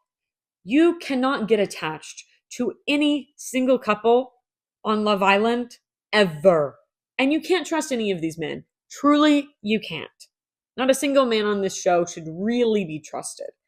I mean, you might think you can, but just wait until after the show. They might disappoint you then. The one consolation Millie has is that she did not fully open up to him, and she also did not sleep with him. So, smart girl on that part. Mishka, on the other hand, has her pick of the bunch. They all want her. Well, I mean, not all of them, but pretty much all of them. And I do get the impression that every single one of them would be interested if she gave them even a morsel of hope. Honestly, if I were her, the way that Xavier treated Millie in this situation would absolutely give me the ick, but I don't know how her brain works. Maybe she thinks that she'll be different. Also, Ian has a date that day with Tyla, where they establish that they do like each other, although they're going to take things slow. But there is another kiss. So at least he's having a good time. Unfortunately, we don't really care about that. We need to get back to Millie, Xavier, Mishka love triangle. Xavier talks to Millie and basically tells her, I've stopped being in love with you and I want to get to know Mishka. And she's just wondering what the hell happened to I'm never going to leave you or break your heart. I love you so much, etc., etc. And that's a great question. But the only answer that Xavier can give right now is sorry about that. He also hits her with the I still want you in my life, though. I'm just not wanting anything serious right now. But maybe we could, I don't know, we could be like besties or like friends with benefits on the outside, you know? I don't know. Anyways, can I have a hug? I'm so serious when I tell you that he actually did say all of those things. And she did not slap him across the face. Violence is never the answer, but sometimes it is. Anyways, this whole situation has really made the girls kind of question Mishka because how is she cool with all of this? And honestly, I'd like to know too. Meanwhile, new boy Jamie is really becoming the villain of the villa, okay? He tells Summer, oh, our kiss? No, that meant nothing. I mean, I definitely wanted you when I was on the outside, but now that I'm in here, you're just nothing like that. And really, you're just so average. And then he goes straight to Millie to ask her if she's interested in him. And she's like, no. Could you read the room for a second? So then he lectures her about working on her relationship with Xavier. There's nothing for her to work on when he's working on getting to know another girl. So to cut all of the tension, the producers decide to make the boys do a sexy obstacle course while the girls shoot them with paint and throw water balloons at them. They definitely give Xavier the brunt of it all due to the unrelenting rage that women are capable of, and I find it gorgeous. Afterwards, Millie and Mishka have a chat where Millie does apologize for some passive-aggressive comments that she made. Of course, we didn't see those. Of course we didn't. Why would they show us anything of interest? And Mishka confirms that she 100% is going for Xavier, so Millie just asks that she please not do PDA in front of her for the next few days. Just a few days, just not in front of her. And Mishka does agree to that, but then she tells us in an interview and also Xavier that she thinks it's really unfair. Is it really that unfair? Is it really that big of an imposition? And Summer and Jamie also have a conversation because he thinks that her and Millie are ganging up on him because they were gossiping about the kiss. But they weren't even saying anything bad. But supposedly, according to him, that's what led him to reject Summer and tell her that she was just average and be really rude to her. Summer and Millie have more business to attend to as well because Ian really wants some intel on Tyla and they are ready to give that. Apparently, she said that she feels like she's settled, but she was surprised that she actually really liked him on their date. But Ian is ready to break it off. It's just not doing it for him. So he's done with her and he tells her that night. And he also mentions that everybody still thinks that she's pining for Chris, which she denies. But he's not wrong. She is kind of annoyed by all of this, but not really because she likes Ian so much, more because none of the boys like her. And as long as we're ending things, Jelena also tells Chris that she's not really feeling it, which is a very bold move for a bombshell who's, I assume, trying to stay in the villa, but honestly, I respect it. Then they all gather on the fire pit for a game of two truths and a lie. Would it surprise you to know that none of it is interesting or relevant? Probably not at this point. None of it is interesting or relevant. But afterwards, Xavier is fully hitting Command X on all of his dialogue with Millie and then just command Ying that straight onto Mishka. It makes me sick. In the morning, Millie gets a text announcing that there will be a recoupling that night in which the girls will be picking. But Chris is really truly in his sad boy era. The man's depressed because he cannot find a girl he likes, and he thinks they're all just intimidated. But it's more like none of them trust him and think he's in it for the game. Like, still their bestie, for sure, but just not a safe place for romantic feelings. But honestly, he's on pretty level playing field with the rest of the guys because there is not many real connections going on right now, and honestly, all of the girls have no clue who they're going to pick. But Jamie does shoot his shot with Millie again, airball. Actually, probably even worse than that because not only does she reject him, but she says, by the way, I don't need your help working through things with Xavier because we're not working through anything. And I actually am open to new guys, but only if I'm into them. So that's not going to be you. He's still really bitter about it and is still very convinced that it's all because of the Xavier situation, that she doesn't want him. Have you ever heard about the girl that lives in delusion? Maybe it's Jamie. Who's to say? Sometimes we need to feed ourselves delusions. It's good for us, okay? And speaking of Xavier, if you recall, he told Millie that he didn't think that they would work because of their very different lifestyles. And that is because Millie is apparently pretty bougie. But it turns out Mishka is even more bougie. She is an influencer, for God's sake. If you didn't think that she was going to be bougie, that's on you, man. That is fully your fault. But Assad says he thinks that their conversation flows better, so perhaps they're a better match. And maybe that's true, but I wouldn't bet on them. Now, let's check in with Tanya. Remember her? She really came in with a bang. She was all confident. And then suddenly she just kind of faded into the background. But new boy Josh was interested until Tanya told him that she didn't feel like they were getting deep enough and she wasn't feeling a spark. And basically she didn't have much hope for them. But nevertheless, he continues to persist and she's starting to come around. And then they also do a spelling bee challenge that day. The South African producers are absolutely committed into turning a sensational show into an utter snooze fest. On to more interesting bits. Poor new girl Jelena is really struggling to find a guy, mainly because apparently she's giving sister vibes. But you know what? How many times has a dude hooked up with a girl who he has claimed was like his sister? So I'd say she still has a shot. Summer is also in the same boat, really. Like, she's just very lonely and she's not finding a man. The girlies are struggling. And that night, they are once again doing a pretend party. And as they dance awkwardly for the cameras, in walks our host, Leondi. Leondi? I don't know. Anyways, she is there for a recoupling. And she has a twist for them. The girls are choosing. The old girls are choosing. As you may have noticed, normally they let the new Islanders pick, but this time they're doing kind of like a pretend Casa Amor recoupling. The boys go inside with the new girls, Jelena and Mishka. And then as each girl chooses a partner, that boy walks out either single, ready to couple up with them, or with one of the new girls, and then that girl is left single. Tyla chooses Chris because she's hoping that they can still explore something. The guy who already rejected you twice? Girl, why? You need to try something different. But anyways, he does walk out alone, so they're a couple now.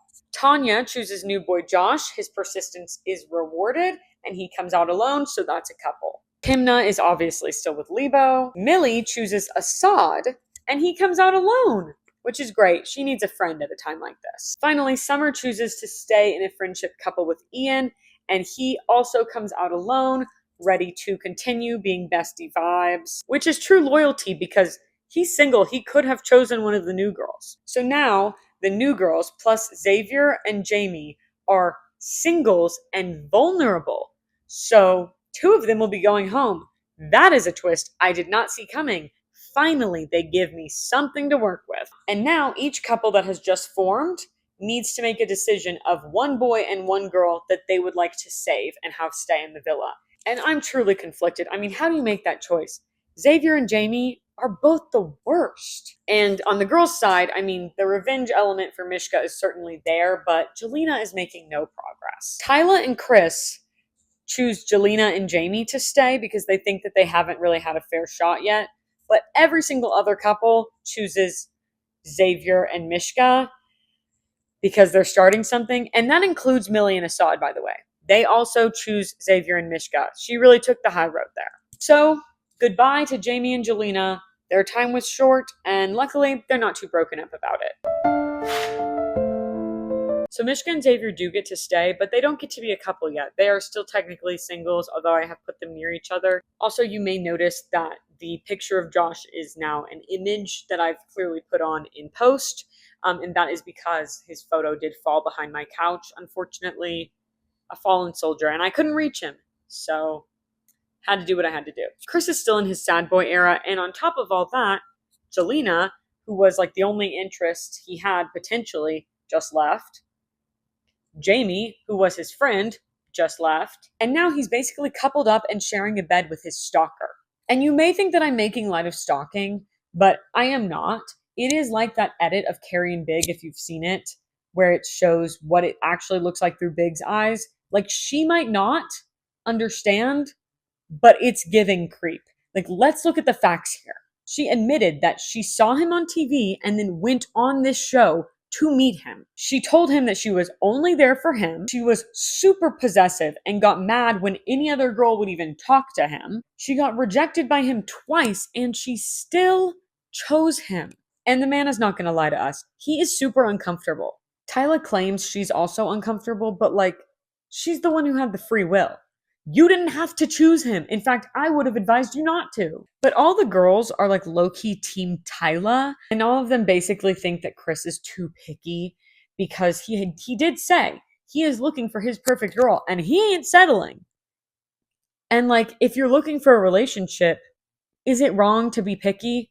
They think so. I don't agree. According to the girls, they have tried to tell him to be less picky and to basically settle, and he always makes them feel really wrong for it. And I mean, it definitely is annoying when you try to offer advice and the person lashes out at you. I'll give them that. But also, it's not like he hasn't tried with every single option that has walked into this villa. He is trying. He's just not succeeding. And they think that he's going to start scrambling once people are really making connections and he thinks he's actually at risk of getting dumped. And at least right now, he's kind of considering Millie. Like, he's trying to figure it out and see if there's any connections he could make. And so, in my opinion, he's doing everything correct. It's just like not working for whatever reason. But Assad is also considering Millie. They're all just kind of considering because they also all still kind of think Millie is a dribbler, as they were calling her at the beginning. But she was just doing a little charcuterie board of boys. Is that so wrong? And now that she knows what's on the tasting menu, she might not want any of your meats, cheeses, and jams, okay? So I think it's a little rich of you to assume she's still interested now that she knows all of y'all. On the Xavier and Mishka front, the boys all think that he is more invested than her. Now, did y'all not just watch him put on a whole play for Millie only to dart at the first sign of a hot girl who was into him? So anything he does in the future, I would chalk up to acting skills. However, Assad decides that he wants to play therapist, so he gets the whole love triangle together. Millie, Mishka, and Xavier to try and talk it out. Mishka and Xavier's stance is that you can't put boundaries on love and you can't expect them to hold back. And it's just so unfair that they can't make out whenever they want right in front of her. Millie's rebuttal is that she was the bigger person. She did not react crazy to this huge betrayal. She said that there was no bad blood, and she meant it. She could have sent them home, and she didn't. The least they could do is keep it in their pants while she's around. But Xavier claims that if a guy came in and Millie was kissing and hugging him, he wouldn't care at all. In fact, he wouldn't even give a single care in the world, even if he saw them sleeping together right before his very eyes. He wouldn't care at all. He just doesn't give a shit about her even one bit. And why can't she be that unbothered? Well, let's think. She didn't want to end the relationship, so by definition, she's not as unbothered. And honestly, that must have been a dagger to the heart for Millie to hear that. Like, oh, you literally don't care about me at all. That sucks. That really does suck. And she manages to pull it together and act chill and just walk away from that conversation. I mean, nothing was resolved.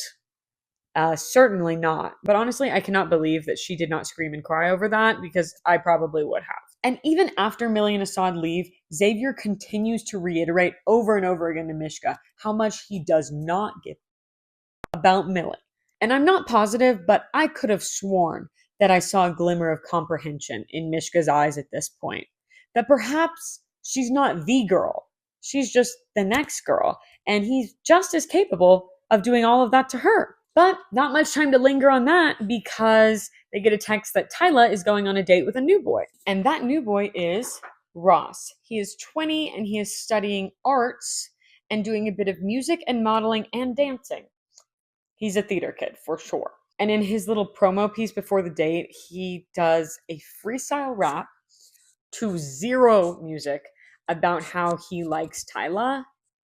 He did that voluntarily on national television. Not even national television. He did that on Peacock. But Tyla seems to like him. The date goes well, and they even kiss. And I must reveal another tidbit about Ross. He's staying pure till marriage. The producers kind of withhold this information for the majority of the show, which I do not understand, so I'm just telling you it right off the bat.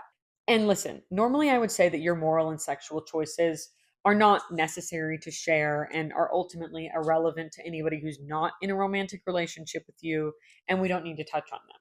But this to me feels like an exception because this man, who is pledging purity, put himself voluntarily onto a reality dating TV show.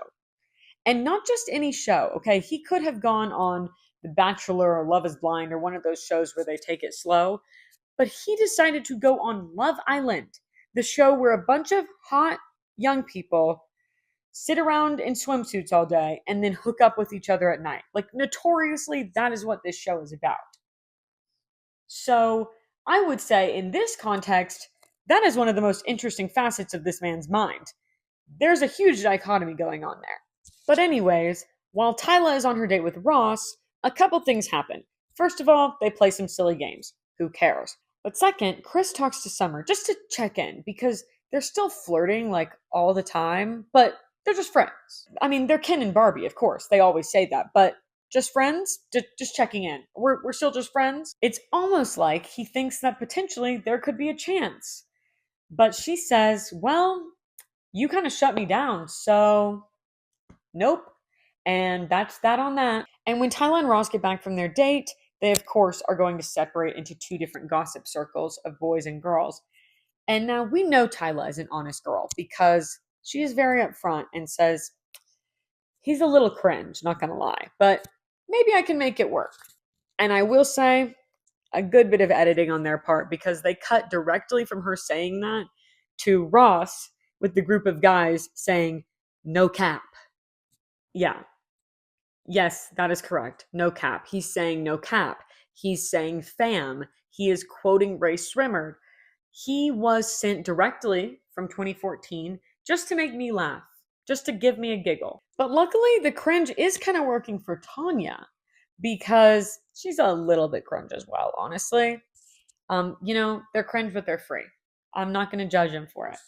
At night, Ross is getting a little taste of all of the girls, and while he does that, Chris decides he'll explain to the boys, here's why I'm not going after Summer. But the boys want to hear none of this because they've already heard about the chat that they had where he was like confirming they're just friends slash kind of insinuating that perhaps there could be more and saying they're Ken and Barbie, but also saying they're just friends. And they're like, cut the bullshit. It is one or the other. Decide. Because, as they correctly point out, Ken and Barbie are not just friends. They're not. I know Ryan Gosling and Margot Robbie are not presenting as lovers in the Barbie movie, but traditionally, we know them to be. And Ian thinks it's all kinderkack, as he says, aka childish shit. So he gets them all together for a little confrontation to sort it out. And immediately, it's not going well. Summer's like, well, yeah, I did say something to the guys because honestly, it just felt very strange. It did not feel like a just friends conversation. And I was confused. And honestly, we all kind of think you're playing games here. Chris takes that as a direct attack and says, oh, well, I just find it really funny that there's always drama going on between you and other guys. which I guess he means cage him and Jamie, it really wasn't that much. Also, sir, this is Love Island. The girl's here for that exact purpose. And if she's doing that, she's doing her job correctly, unlike a lot of you. But instead of saying that, she walks off, although she does return and apologizes for storming off and also admits that, yeah, she's had some boy drama in here. But her point of view is that they're just grinding her gears and getting under her skin. And she also doesn't think that Ian and Assad, who is like vaguely in this, should have relayed her private conversation with them about her conversation with Chris and her confusion. They shouldn't have relayed that to Chris. But Ian's like, well, you didn't say anything to him even after we talked to you and told you that you definitely needed to say something to him, which she admits was her mistake. I still don't know if they should have relayed that convo, but whatever. But at that point, they all leave her and Chris to chat solo, even though that is very short lived. She says, I don't want to fight because I don't want bad blood with all the boys because I'm fighting with you. And he's like, actually, they've made it pretty clear that they support you over me. But she just says, well, you know what? Either way, I am done trying to figure the situation out. So I'll let you take it from here. And they leave it there. Meanwhile, Josh is a wee bit stressed that perhaps Tanya might like new boy Ross more than him. And he's absolutely right. But she doesn't completely shut their romance down when he asks, despite the fact that he corrects her grammar during that conversation. I mean, come on, man. We're on Love Island. And also, she holds your fate in her hands. Why would you correct her grammar at a time like this? And I know you may be wondering, what does Millie think of the new boy Ross? Because she is single. Well, she says that he is exactly her type. He is everything that she looks for in a guy. And yet, she still finds herself suspiciously interested in Assad. In the morning, we get 2 more bombshells. First, we have Kitty. She's 20. She's a model and a professional boxer. Very cool. She also went to school with Millie, and she is incredibly blunt, tells it like it is, girl's girl, says she has zero tolerance for lies or disrespect, but also that she's weirdly drawn to a lot of red flags. And at that point, I thought, oh, Kitty, I am absolutely going to love watching you on TV. You're perfect for it. And the other newcomer is Tats. He's 24 and a model. He's not revealing much about himself, but I must say, I am obsessed with both of these bombshells' names. Tats and Kitty, amazing. Kitty immediately tells the girls that she absolutely hated what Xavier did to Millie, watched it, made her sick too. And she also tells us in her interview that she's clocking some nervousness from Mishka. And now that Tanya has spoken to both Ross and Tats today, she's ready to set Josh free. I mean, he's just not making the cut. So after they spend all day interrogating all of these newbies and getting to know them, they do the heart rate challenge. The girls all do strip teases for the boys while they're wearing heart rate monitors, and we see whose heart is racing the most for which girl. Here are the highlights. Tyla's is so boring, but she does straddle Ross and make out with him. Tanya, as she said, did what she needed to do, and she went full out. Millie runs her finger down Xavier and then shakes his hand, followed by making out with Assad. And Thimna does a dominatrix act that is actually very funny. I'm just obsessed with her. But the biggest highlight of all is that a new bombshell debuts. Yes, and she goes straight for Libho. I mean, nothing crazy, but enough that Thimna calls her a bitch. Again, say it with me, GILT, God, I love Thimna. I will say the producers did kind of wrong her because her outfit is not nearly as good as the other girls in this challenge, which is kind of a key piece of getting the boys' heart racing and starting drama. But we'll get back to her in a minute because we do need results. Josh's heart rate is raised the most by Tanya. Tats, his heart rate is raised the most by Millie. Xavier's is raised the most by Mishka. Ian's is raised the most by Millie. Ross's is raised the most by Tyla. Assad's is raised the most by Millie. Chris's is raised the most by Tion, who is our new bombshell. Libho's is raised the most by Thimna, thank God. And the overall winner who raised heart rates the most across the board, Miss Tanya. I told y'all she said she did what she needed to do, and she did. She did that. Back to the new girl. Her name is Tion, aka Live Dive. She's 20 and a professional dancer, and at first glance, she is just a lot. She is a lot. Immediately after the challenge to introduce herself, she does perform a rap. Another rap? What is happening? You know what? It's actually pretty decent. It is definitely better than Ross's rap about liking Tyla, but I do pray that it is the last that I will have to endure on any season of Love Island, really. But when we get her alone, it turns out that she's actually quite the shy and conservative girl, despite the rap and her seemingly having a really big personality, a alter ego live dive, the way that she has her eyebrows done, her hair is like all different colors. Like she seems really loud and proud, but actually shy, conservative girly. And she also says that she is not interested in breaking up anything stable. And the girls absolutely love that. They really like her. But who is she interested in? Well, she says Ian, Chris, Ross, and Tats. Unfortunately, though, Ian and all of the rest of the boys think that she's a big fat liar because who would like Ian? Obviously not.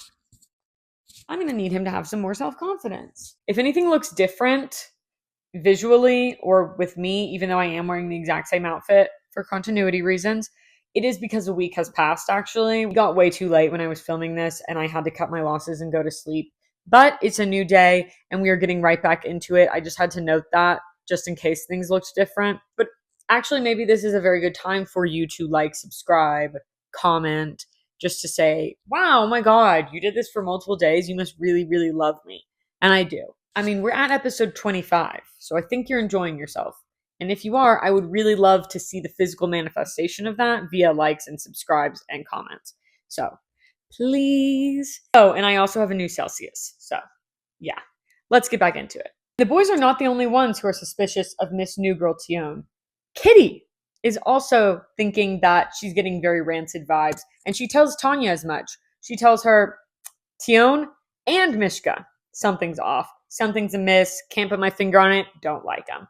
And you know what? I'm glad she said something because I do think she has a little bit of a point there. I mean, maybe not as much with Tion. I think Tion's just like nervous and I don't know. She gives us pretty much nothing, to be honest with you. She's supposed to be the bombshell. She doesn't do anything. Mishka, on the other hand, I just feel like I know that she's caught up in a delusion right now, but her unwillingness to see with Xavier, it really does piss me off. But let's move on to another one of our girls, Tanya. Miss Tanya. At night, when everybody is outside, she pulls Ross into the dressing room and tries to give him a smooch. But he says, you have to wait on me. Because, as I previously mentioned, when the Jonas Brothers gave up being virgins in that Disney Channel parody ring era, they gave their rings to Ross, hand-me-down style. So, you have to wait on him. She says, no, I don't wait. Which isn't an option that was given to her. But then they kiss anyways.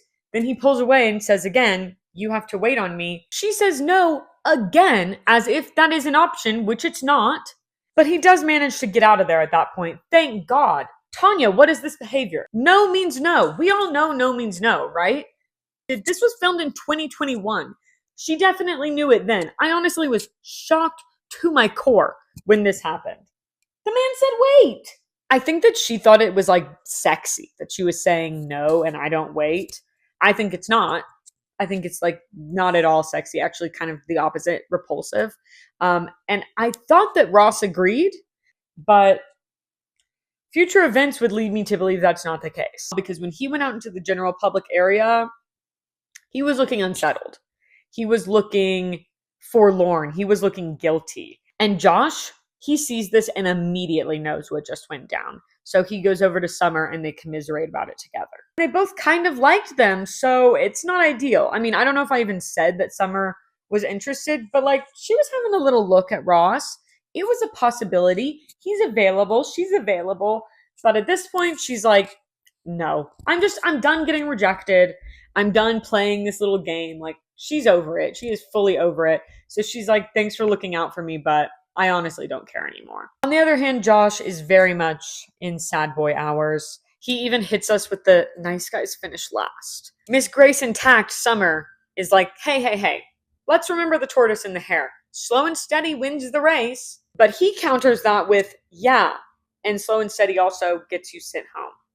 And he's absolutely accurate on that one, especially in Love Island. Slow and steady gets you dumped from the villa.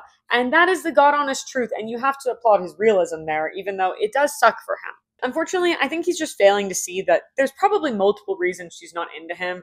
And I would be willing to bet that his kindness isn't even one of them.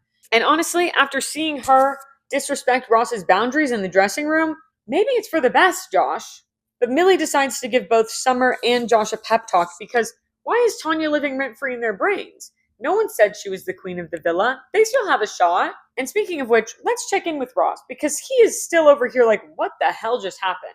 He does tell Tyla, but he reassures her that he still really likes her and wants to get to know her, and he did not intend for that to happen at all. And the way he says it makes it sound like it was very one-sided. And he also says that he'll let her know his decision between Tanya and Tyla ASAP. I will say that in his interview, he does say that he kind of liked it, like his whole rendezvous with Tanya in the dressing room. I don't know. To me, his body language and his expressions are not saying the same thing, but I won't make a victim out of him if he doesn't want to be one. He seems to just be, I guess, uncomfortable because he's conflicted. I'd be uncomfortable for other reasons, but again, I'm not Ross. I'll let Ross be Ross, I'll be me. The next morning, we discover that Millie and Assad kissed in bed. Did anybody see that coming? I didn't at the time. Unfortunately, it did not go well. Millie describes it as lizard-like. So, tough reviews for Assad. It's hard to give a shit about that when we're just trying to figure out who Ross likes. And so is he. His contenders are, of course, Tyla, who he has kissed multiple times and who he seems to be really into. Tanya, who he had an encounter with that was shaky at best on the consent, but he seems to not be put off by. And Millie, because he hasn't really talked to her, but he's just kind of attracted to her. So why not throw her in the mix? It does seem like at the moment, Tyla is the front runner because she has a more reserved personality, which is what he likes. And Millie and Tanya, they're definitely not that.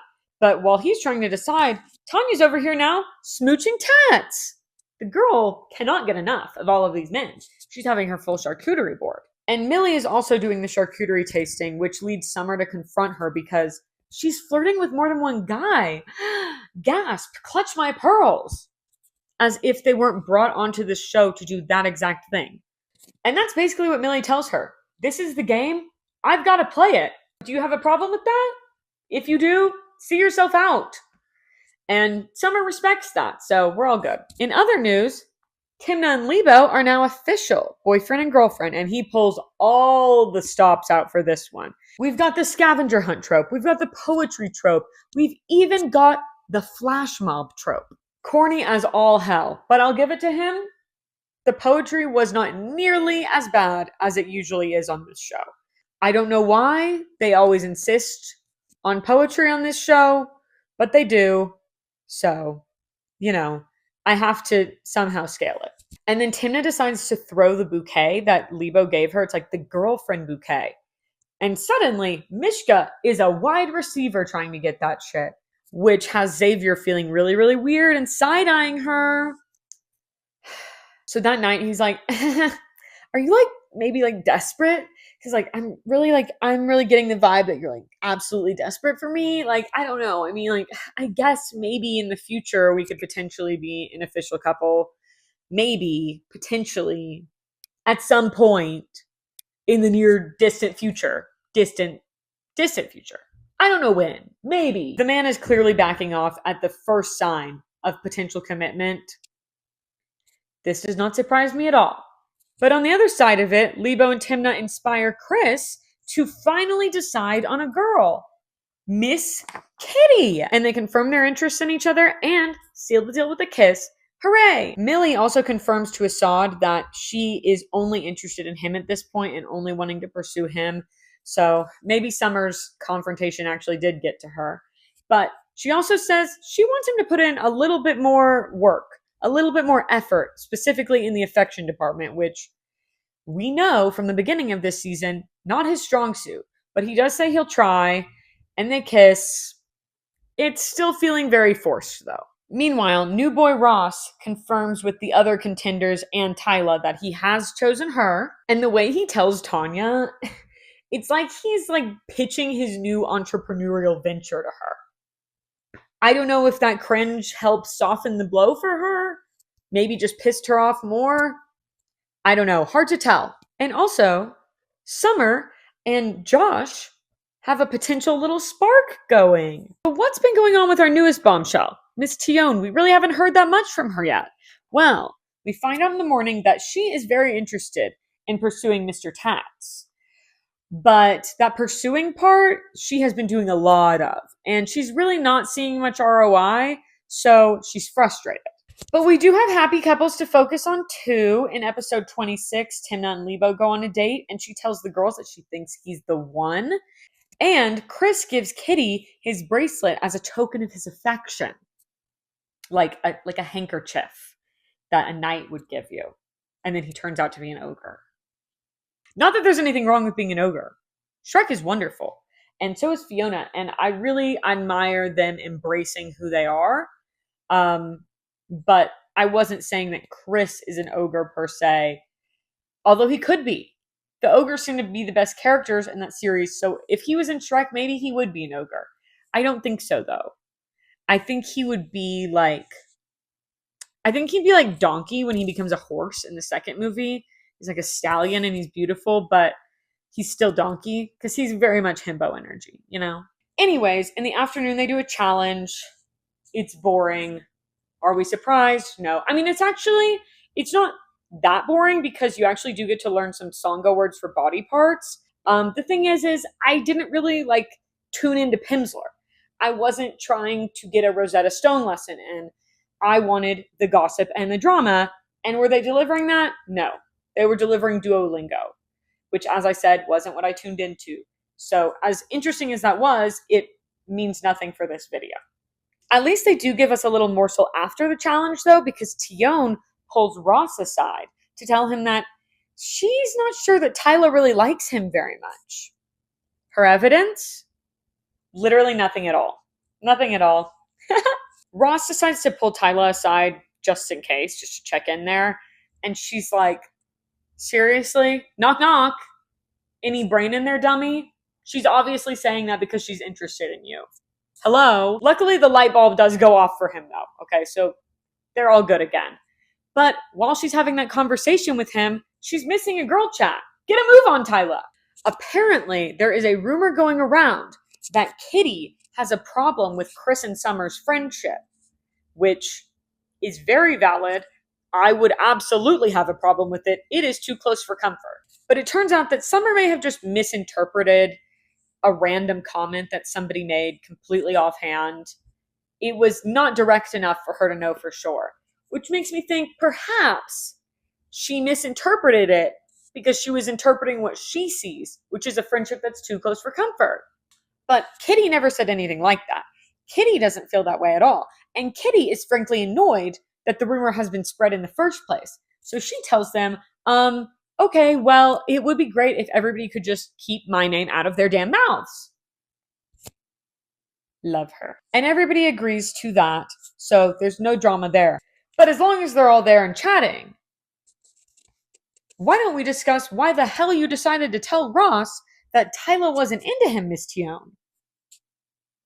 That's what they're saying. That's what they're saying. It's a good question to ask. She says that she just happened to notice that Ross seemed to be more interested than Tyler was, and she just wanted to let him know her observation because they're really close and he's her homie. And after all, she said that she didn't want to start any drama when she said it. So obviously she's absolved of all crimes. But the girlies say, not so fast. Not so fast. That is neither adding up nor looking good. And they're right to call her out on it because moments later in an interview, Tionne says that at the end of the day, she's here to get to know Ross, not be besties. Snake alert! Snake alert, ladies. I still really don't have that much of a problem with her because, honestly, that is what she's there to do. But she was being a little underhanded. That's very clear. And they tell her, do not meddle. We do not want any meddling here. Don't even try to start drama on this show that's meant to start drama. I don't want to see any meddling on this show that rewards meddling. But they also want to know, while they have her trapped in a corner, What is your plan should a recoupling arise? Who would you pick? She says that she would obviously choose Ian because he's the only guy who doesn't have another girl on his mind. And she came here for him, remember? They're not buying that for even a second. Ian was never buying it for even a second. The rest of the boys weren't buying it for even a second. I'm ashamed to admit that I even bought it for a second. I just wanted the best for Ian. I just wanted him to have something for once. But no, that was all a lie. But since nobody is really accepting that answer fully, they're all kind of like, and keep going. We know there's more. She says, well, I mean, I guess Josh could also be a choice. I mean, only if Summer's not interested, though. Because, like, I would never want to steal anyone's man on this show where stealing somebody's man is rewarded expressly. The girls do decide to accept that answer for now, but none of them are really believing it in their hearts. And again, rightfully so. So then Tion decides to go and talk to Ian. And he makes it abundantly clear that if they were to couple up, it would be strictly friendship basis. His interest level is 0. Ian is on his free vacation. Do not bother him. But he does also ask her, does she perhaps have a crush on somebody? So let me amend. Ian is on his free vacation. Don't bother him unless you have tea. And indeed, she does have tea because, as she confided in her interview, and as I told you, she has a crush on Ross, but she feels like she can't do anything about it. Partly because he's with Tyla, but mainly because he's not into her. So we leave that there for now because it's time to get ready for the night, and we are headed straight to the fire pit to see the results of a public vote. This vote was for favorite Islanders, but of course that's going to be excluding all of these girlies right here. I'm aware that 2 of them are men, but they are all my girlies. So Ross, Tats, Kitty, and Tion all safe. We get the girls' results first. Tanya and Summer are in the bottom 3, but Tyla was the public's least favorite, so she gets sent home after she just finally found love.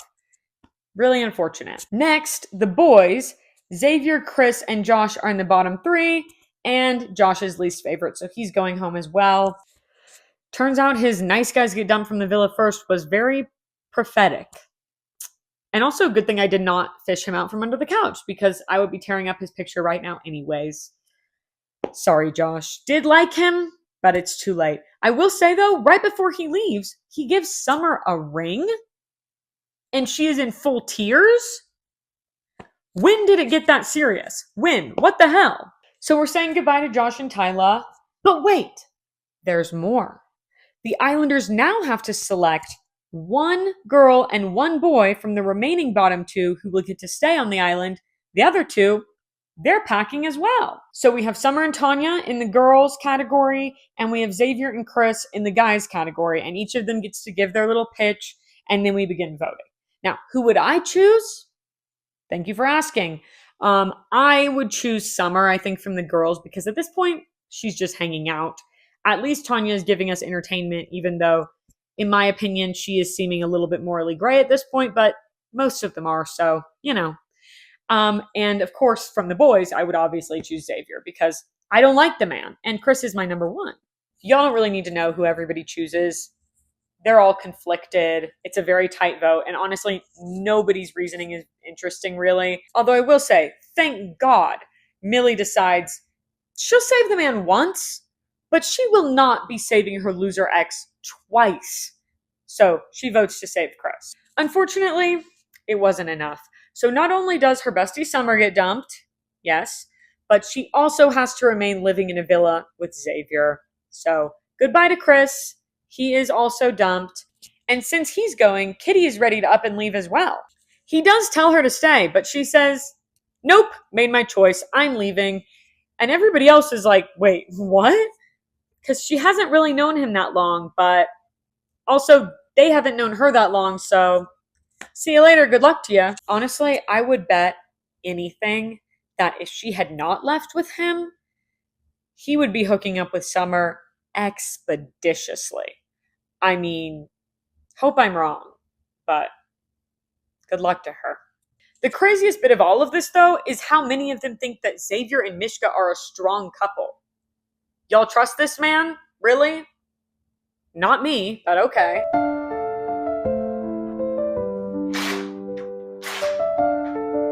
So everybody is taking their time to grieve for like 15 minutes because we have new bombshells coming in. First, we have Danae. She is 22 and she is an artist slash singer. I think pretty much nothing of her because she came in so late that it was hard to form an opinion. And Justin, who I learned even less about and formed even less of an opinion on. But he is 25 and he is an entrepreneur. Now, what does that mean? Now, what does that mean? Okay. When somebody says that they're an entrepreneur with zero follow up, zero details, I'm just hearing currently jobless. Sorry, Justin. Danae is, of course, interested in our Ian, and he is absolutely pumped about that. And Justin, Mr. Entrepreneur over here, beelines for Millie. Unfortunately, though, they really did come into a very grim atmosphere. They are trying to make the best of it, but nobody's really feeling super in the mood to meet new people. But in the morning, Justin makes it very clear to Assad that he wants Millie. But Millie seems to still want Assad, so it's going to be an uphill battle. And I will say, Assad is extremely chill as an individual. Millie, not so much, but at this point in the season, she's gotten pretty low key, maybe because her best friend left and most of the people that she liked left. But there is a relationship forming. It's just like, it's so subtle that you'd barely even see it. And honestly, it's more giving contrived than anything, in my opinion. I mean, it's cute in theory, but it just doesn't seem real. Maybe they would say that that was not the case, but I see what I see, and I saw what I saw, and I say what I say. And what I see and saw and say was that perhaps they're just kind of trying to get to the end and would like to hang out for a little longer, so they're kind of just together.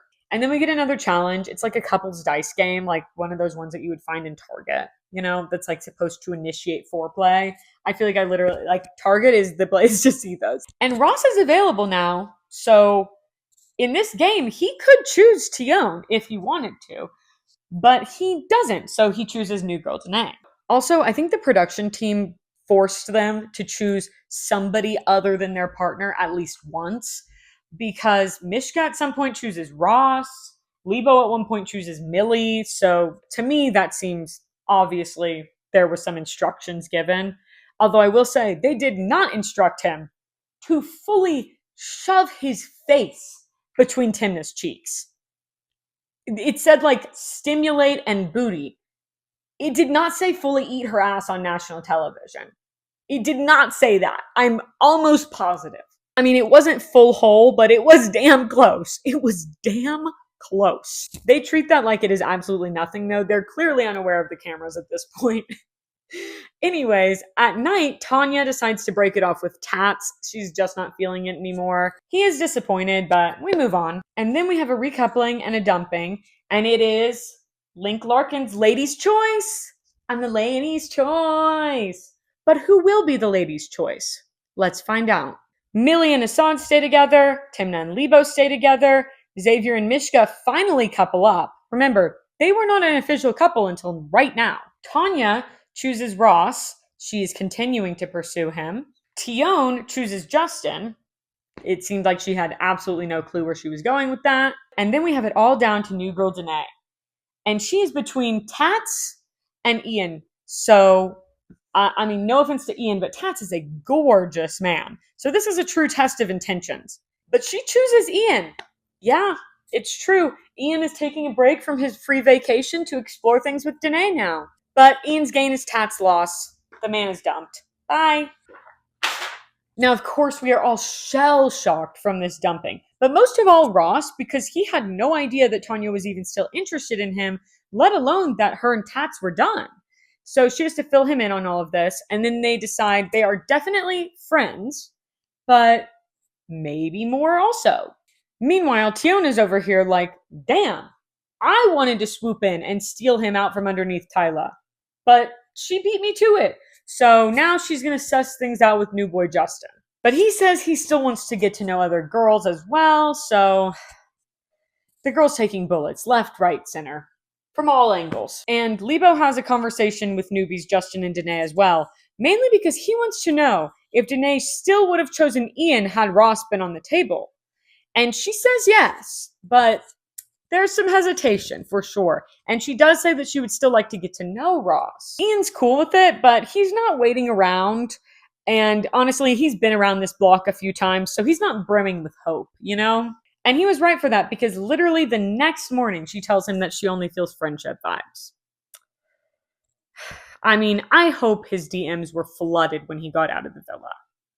I mean, unless he's like a really bad guy, I don't know. But he seems nice enough on the show. So giving him the benefit of the doubt, I mean, I just feel bad for him a little bit. But he really knows how to keep his head up. He's taking it very well. Probably because he's enjoying a free vacation. Moving along, that day they do a girls wrestling challenge. It's stupid, but Tanya wins and she gets a hot tub date with Ross. So after that, Danae decides she needs to make some moves. So first she tells Ian, whoa, wait a second. The door's not closed. I still might like you. You still might leave the friend zone. He doesn't really want to exactly wait around and find out, but the boys do encourage him to be patient, so he's practicing that, but he's not making any moves. She'll be doing all of that from now on. And Danae's second order of business is to talk to Ross when he gets back from his date. But unfortunately for her, that date went pretty damn well. They were like doing a words of affirmation riff-off in that hot tub. Plus, they smooched a bunch. They agreed that they were only going to be pursuing each other, and they did a little cheers to finishing their journey here together. There is definitely a lot of romance, and when they get back, they are giving rave reviews. Ross is over here complimenting this girl's mind. Her mind. When is the last time that you saw a man on Love Island start with the brain? So Ross tells Danae, nah, I'm all about Tanya. Sorry, we never even had a conversation. And then Mishka tells the girls that Xavier's already said he loves her. Yay! That would be me if I trusted this man with a bar of soap, which I do not. Remember how he told Millie that as well? This man just throws those words around. Anyways, then they all play charades at night. Cool, moving on. The next day, Danae has decided to start on plan C, which is new boy and fellow bombshell Justin, who is also a self-proclaimed feet lover, and it is painful to watch them chat. Painful. Not because of the feet loving, just because they are incredibly uncomfortable around each other. There is just nothing there. When chemistry enters the room, they leave. But then she and Ian go on a double date with Millie and Assad, where they're basically trying to decipher where their relationships are headed. Millie and Assad, smooth sailing. Danae and Ian, it's still a we'll see, but the date does go well. And she does say that Ian is the easiest for her to talk to, but that's only in comparison with Justin, who is not tough competition in that category. But while they're on that date, Xavier decides to seek some advice from Thimna and Libho. And let me just remind you, in case you've forgotten Xavier's story so far on this show, he started coupled up with Thimna, but then he switched and coupled up with Millie, and he told her he loved her. They went to the hideaway together. But then he said that he was having doubts because she has such a lavish lifestyle and they weren't really compatible in that way. Which is the reason he gave when he dropped her like a hot potato and scooped up Miss Influencer Mishka the minute that she walked in. And he has now told her that he loves her. He has been on this show for a maximum of 5 weeks. It's truly shocking. But anyways, it turns out that Mishka lives a potentially even more lavish lifestyle than Millie, which Xavier is completely cool with, of course. That goes without saying. He's just nervous to tell her that he's a man on a budget, and he always has been. And also that he lives with his mom. But with Thimna and Libho's encouragement, he does reveal this to her, and it turns out she's completely cool with it. She knows what it's like to be down on your luck. She was bullied in high school, guys. Seriously, can y'all pray right now for all of the future hot celebrities who are currently being bullied in high school? It is an epidemic. I mean, seriously, the amount of hot celebrities that were bullied in high school, the Venn diagram is a circle. Ultimately, the convo goes well for Xavier because they've decided to build an empire together. Sounds like they're about to scam your ass into some fit tea. Watch out, guys. And that afternoon, we also get a conversation between Tanya and Millie because Tanya is really struggling due to horniness. And if you recall, Ross is saving himself for marriage, so she's not going to be finding any respite there. I think this is the part where Millie makes a really bad joke. I don't know. I don't think I heard it the first time, but I did see stuff about it. But she also basically tells Tanya, like, girl, think this through. Is your mega horniness really compatible with a virgin? Probably not. But Tanya's not worried about this. His values are his, and she respects that. And also, she thinks that they're not going to stick for very long anyways. As she says, he's 20, and a lot of people at 20 think they're going to save themselves. But let me just say, that's not what my sample size has found to be true of people in their 20s. And when I was 20, I was in Texas at a conservative school. Like, I was getting lots of Bible study invites. Well, not so much once they got to know me. But at the start, and I still wasn't finding that to be accurate of people who were 20. So, I don't know. He might be more of a rarity than she thinks. But anyways, she believes that his purity ring may find its way into the trash sometime in the future. Or at least she hopes it does. So as long as Tanya's opening up, Millie might as well do the same. And she is concerned that perhaps Assad might pull a part 2 of the Sarah debacle. Remember that? Where like he slept with her multiple times, but then he wasn't sure, so he broke it off with her, and then she ended up getting dumped from the island. So yeah, that's got Millie thinking. But no time to think. It's dumping time now. And this time, it's based on public votes for best connection. Our 3 bottom couples are Tanya and Ross, Xavier? Okay. Okay. Xavier and Mishka, and Justin and Tion. But only one will be leaving us. And that couple is Justin and Tion. Not a surprise whatsoever, but sad for them nonetheless. Mishka is really upset that her and Xavier were in the bottom 2. I mean, he tries to reassure her, but it is very clear. They aren't well liked. And they interview Miss Millie, who's saying that she was so shocked by that. Now, why would you say that when you know it's not true? Nothing about that shocked a soul, except for Mishka. Xavier absolutely knows. He's annoyed because he knows exactly why people are not fond of him. He knows nobody has forgotten. I mean, he says as much in an interview, but he also says that him and Mishka, they're nothing like him and Millie. Nothing like that. He's really fallen for Mishka, like he said about Millie. But he's in love with Mishka. He really loves her, like he also told Millie. It's spot the difference, and the pictures are the exact same. We are on episode 31 now. Yes, it's true. And this is our final group. So in the morning, they do some reflecting on their journeys up to this point. None of it is worth repeating because that's basically what I've been doing for the past hour. So we're going to move on. In the afternoon, they do a challenge, which I thought was going to mimic previous Love Island pot-stirring hits, where they read quotes that everybody said about each other. But no, it's actually just the newlywed game with a dunk tank. And you know what? That's on me. I should not have gotten my hopes up at this point in the series that they would do literally anything to entertain me. The only part of this game that I enjoyed was Libho saying that he doesn't understand people fantasizing about intercourse and adult activities and whatnot, because why are you fantasizing? Just do it. Duh, you morons. This is a man who has not experienced even 1 fluid ounce of insecurity or rejection in his entire life. Every girl that he has met is an NPC, and they are set at the lowest difficulty possible. Oh, and also, Ross guesses correctly that the one thing that Tanya would like him to do better at is physicality. Not that she doesn't want him to be a virgin. No. Just like all the other stuff, get to it right away. Anyways, Ross and Tanya do win. I mean, that's not a surprise to me. They are not hooking up, so they have plenty of time to chat. And then they all do even more reflecting because it's the last few episodes, so the tone has really switched completely. Not that it was that interesting or exciting to begin with, but it is even more boring now, which I didn't even think was possible. I mean, honestly, just in the show at this point, surely I am the only one who watched these episodes. And then at night, Xavier makes a toast where for one glorious second, he tricks us into thinking that he's leaving. I wish you would. I wish you would. Hit the road, Jack. And then everybody chats in their couples. Ian and Danae chat. She's still kind of interested, but he can tell that she's not really feeling it, so therefore neither is he. And he's not going to try and pressure her into like faking a relationship just because they're on Love Island. He's a good guy. I mean, the bar isn't hell. But good guy.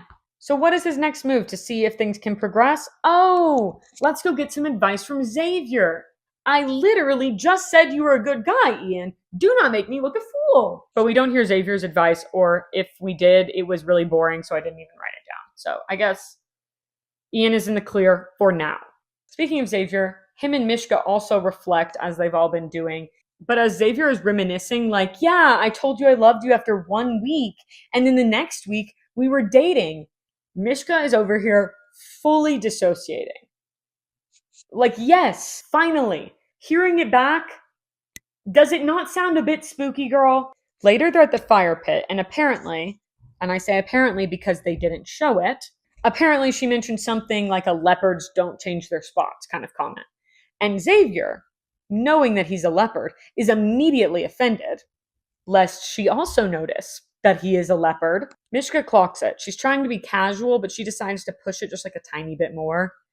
Hey, we have all played this game. How far can you push until either you feel reassured or they start getting annoyed? She's asking like, hey, so like what would happen like in theory if a girl came up to you after we left the villa and was like flirting with you? Not that I don't trust you, of course, because I totally do and I'm really chill, but just, in theory. And he is so damn casual and confident about it, saying, oh no, I would just totally push them away. No worries, babe. But Mishka does worry. So she pushes it a tiny little bit more, and that's as far as she can get it because then he starts getting annoyed that she's doubting him. I think he's actually annoyed because the effects of his pheromones are starting to wear off, and she's starting to have thoughts again. Like in her interview, she's like, wait a second. If he did that to Millie, he could also do that to me. But at the end of the day, she has to apologize for assuming the worst and doubting him and putting all guys in the same box. And we all know I would be willing to bet that he belongs in that box. Anyways, the next day, they all get handcuffed to each other and have to do daily tasks as a challenge. And I will say, Assad really didn't get that much screen time in the beginning because he's pretty reserved and chill. But now that he's with Millie, we start seeing more of him. And I noticed all this man does is criticize.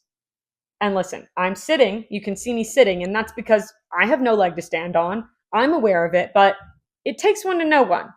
Ian and Danae end up winning the challenge. They seem to be a pretty good pair, even though they're the most platonic here. Afterwards, Tanya checks in with Ross. You still want to be a virgin? Oh, okay, yes he does. Unfortunate for Miss Horndog Tanya, but she's cool with it. She can respect that boundary, but she needs all the other stuff. Not sure that's going to happen, but keep dreaming, girl. Then Mishka and Xavier go on a date. They both wear matching dumbass hats. But she does get after him about his behavior the night before when he was being all huffy and giving her the cold shoulder and then forcing her to apologize. It seems that she actually was a bit concerned by that. Good. She should be. He tells her he's just really sensitive and then immediately brushes it off to tell her how much he likes her. Don't worry about all that because I like you. He is the worst. When they get back, they obviously have to go and do their girly chats and their guys chats. Xavier goes ahead and rates that date a 10 out of 10. And Mishka gives it a 7. Slowly but surely, the haze is lifting. Meanwhile, Danae needs to have a chat with Ian. I think that a conversation must have been had after that double date with Millie and Assad, after her telling him that the door could still be open. Some sort of chat must have been had where she closed the door because she needs to talk to him since apparently the night before he was making some sort of like flirty or sexual jokes that implied that perhaps he wasn't completely clear that she is not interested whatsoever. So she needs to make it extremely clear that she is not interested whatsoever. Purely friendship, no interest. He apologizes and says that wasn't his intentions at all.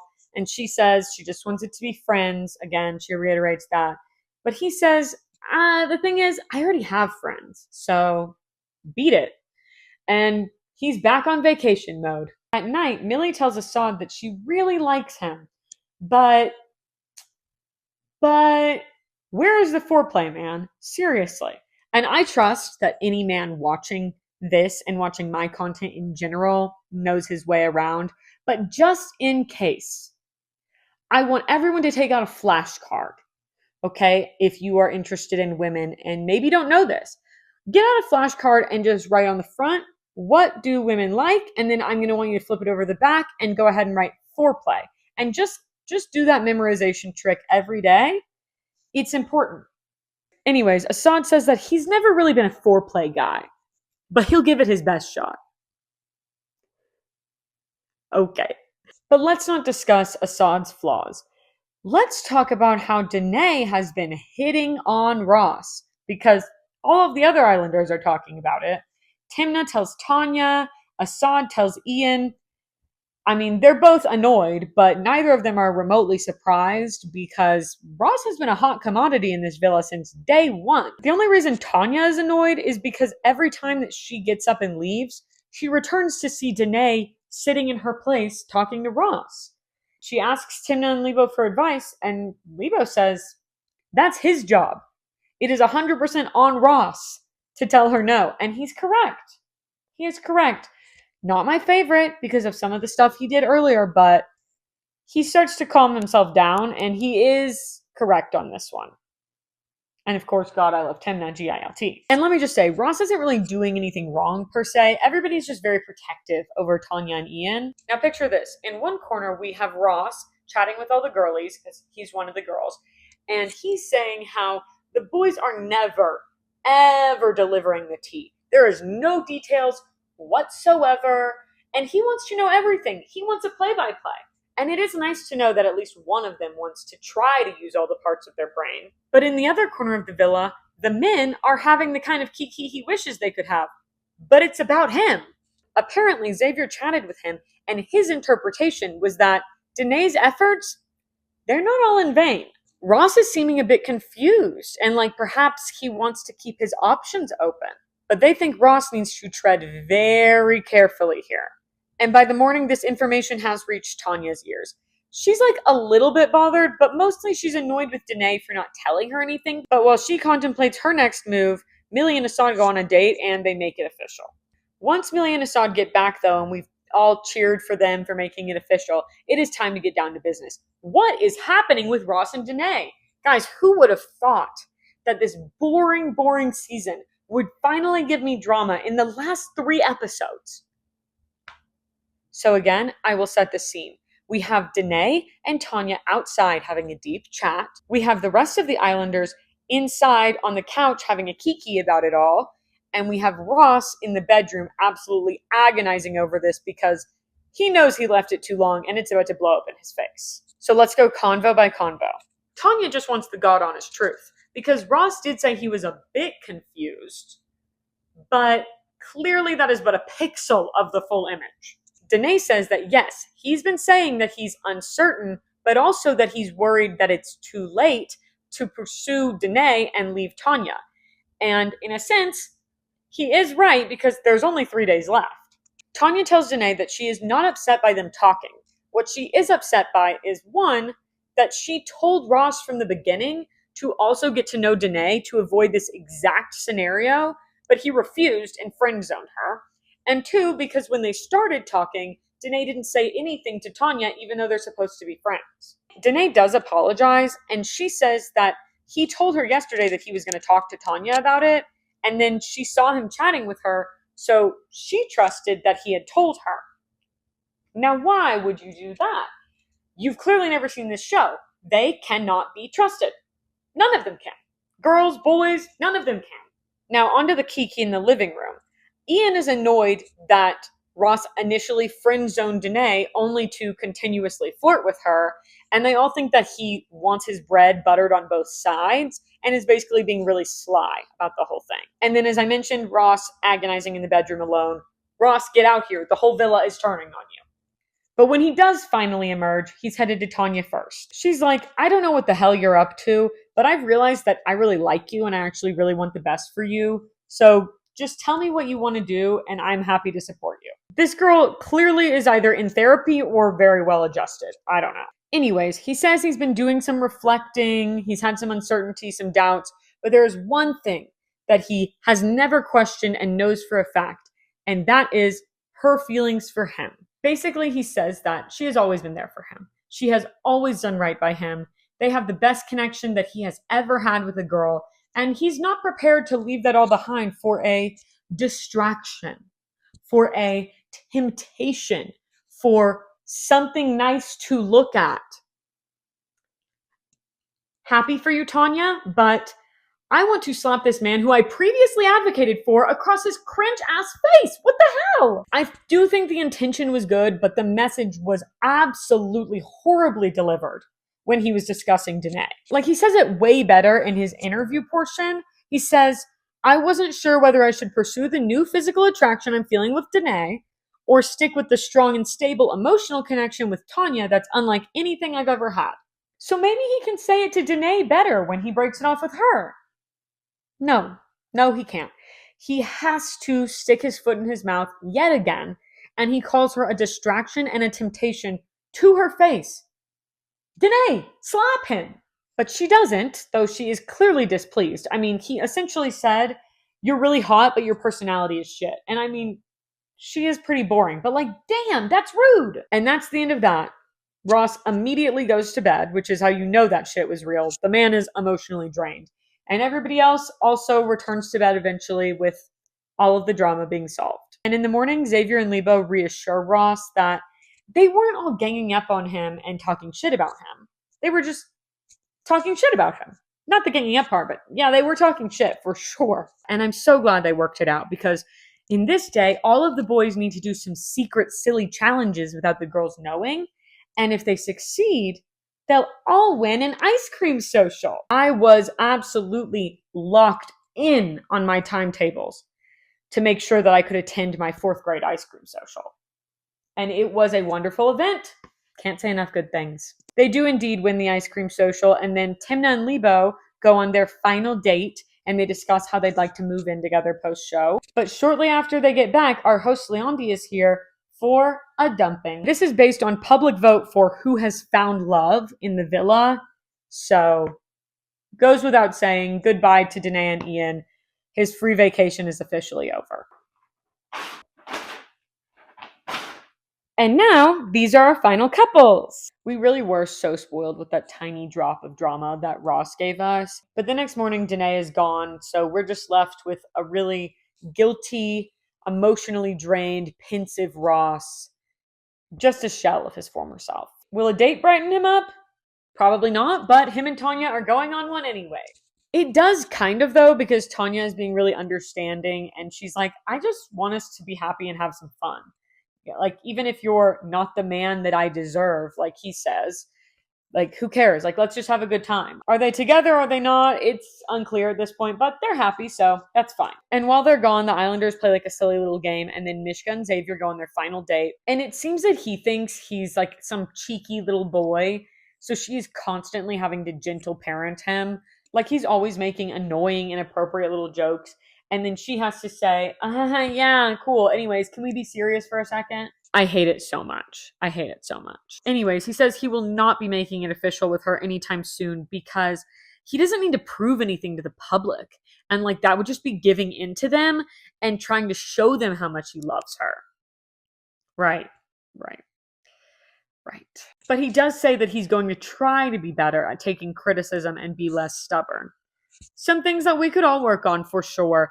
They also say that they want to try long distance and really make it work, but I don't believe a word out of this man's mouth, so whatever. Then when they get back, they all play a game where they read tweets about them, which normally is like a super drama-inducing game that they always do on Love Island. It's a classic. But y'all know they're gonna disappoint us. They're all just compliments about them.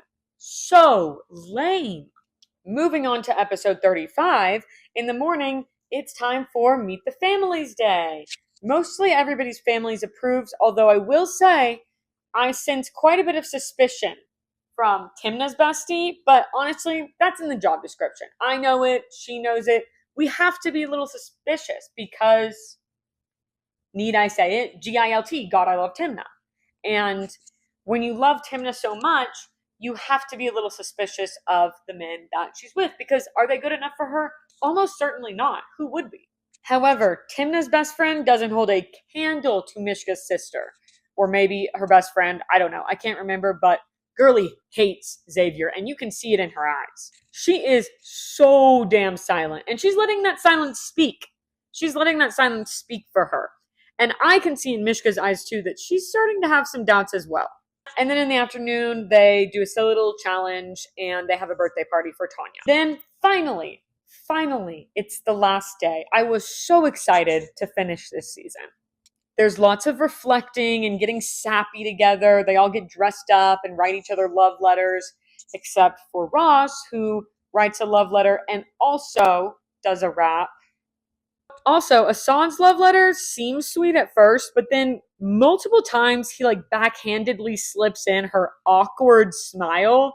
And you can tell she's like, what the hell? It doesn't really sound like he actually genuinely likes her. And as I said before, it feels contrived, but whatever. It's the last day. They're not going to have to fake it for much longer. And it is officially time to figure out who won. So drum roll, please. I'm sure I'll edit it in because this is not going to do the trick. Thimna and Libho are our winners. GILT, God, I love Thimna. So glad she won. Libho, not as interested, but I love myself some Thimna. Second place is Millie and Assad. Third place is Xavier and Mishka. And lastly, Tanya and Ross. And with that, we have finished another season of Love Island. Probably the worst one yet. The worst one I've ever seen, certainly. I know there are more seasons of South Africa out there. They're just not available on Peacock. But I really hope that the producers got to work on season 2 and gave the South African public the TV show that they deserved. I kind of doubt it, but you know, we have to remain hopeful. Thank you so much for watching, everybody. If you enjoyed this video, love you to death. Have the best day ever. But before you go, please like, subscribe, and comment. Some of you left me comments on the last video, and every single time it absolutely made my day, rode that high for like a week. So I would love to get some more. And if you did not enjoy this video, you can feel free to move on with your day. No comments necessary. Okay, bye.